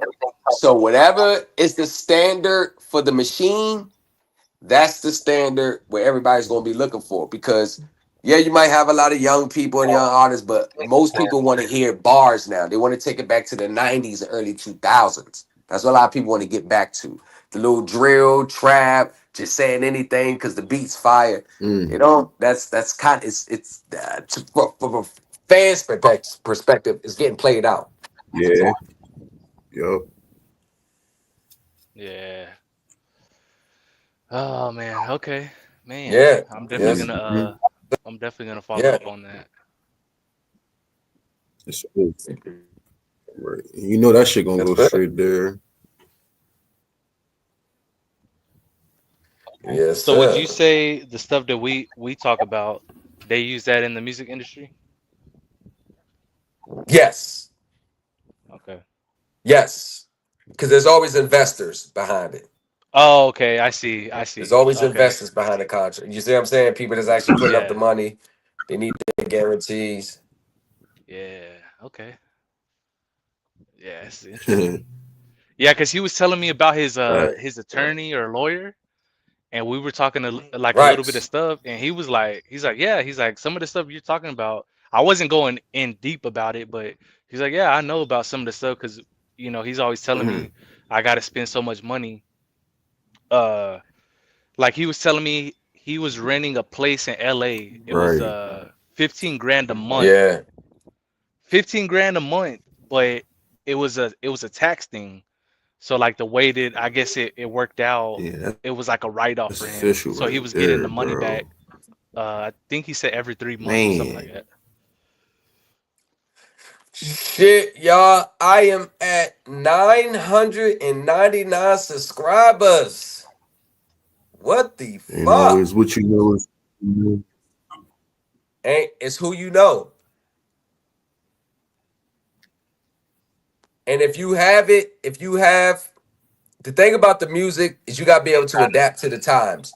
Still be you, but adapt it to the current wave.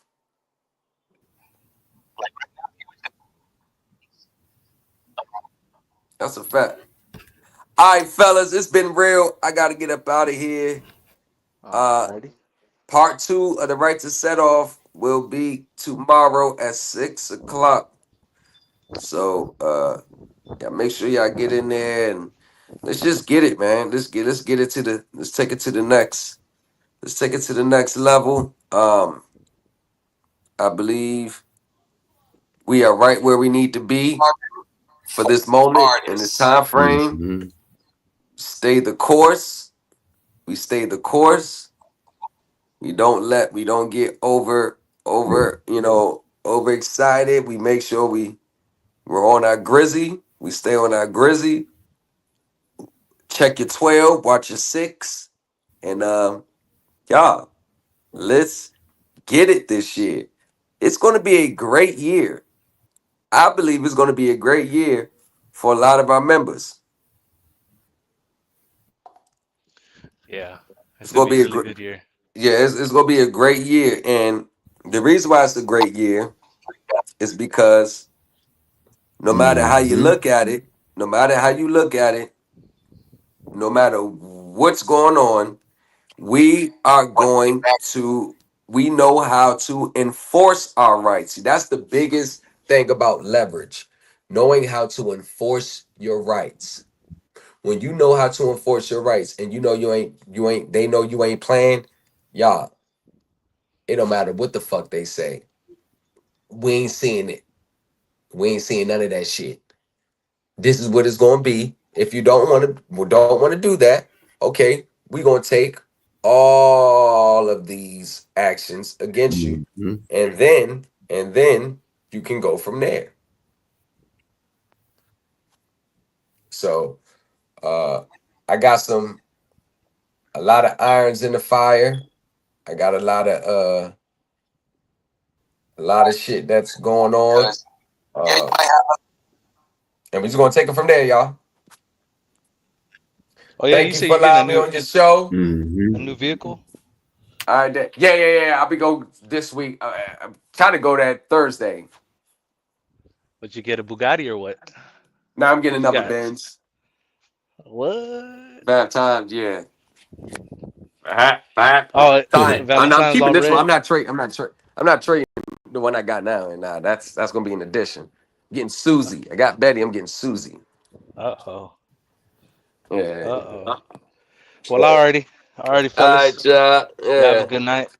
yeah. Go ahead. Hey, I'm Yeah, going. I'm getting it just so I can go ahead and get them. Go ahead and definitely. finance. Go ahead and play the game. Finance it right quick, and then proceed me. Let's proceed to do what we do. Yes, it's just you. That's a fact. Hey, It's a is Mr. fact. Wiley good? Uh, I'll check in with him. Oh, I okay. check in with him. Okay. He should be good. Yeah, he should be Cool. good. Yeah, check in with him. Let him know what's going Alrighty. on. Yeah. This is gonna be a fight. I know this is gonna be a fight between us, so I'm ready. So I don't care what the fuck they say. I don't give a shit what they say. We ready to go. Yeah. Mm. Alrighty. I'll talk to you later, bro. Mm.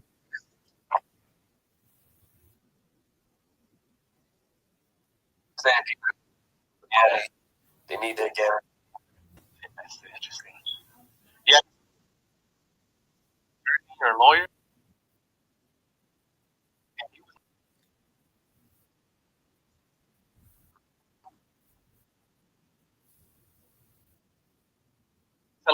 He was ranked complete.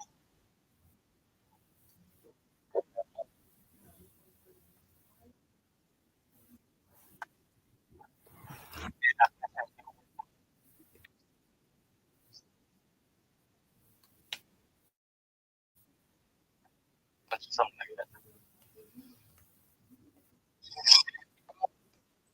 Damn, that's what's up, bro. But that murder, yeah. Damn right, that's what's up.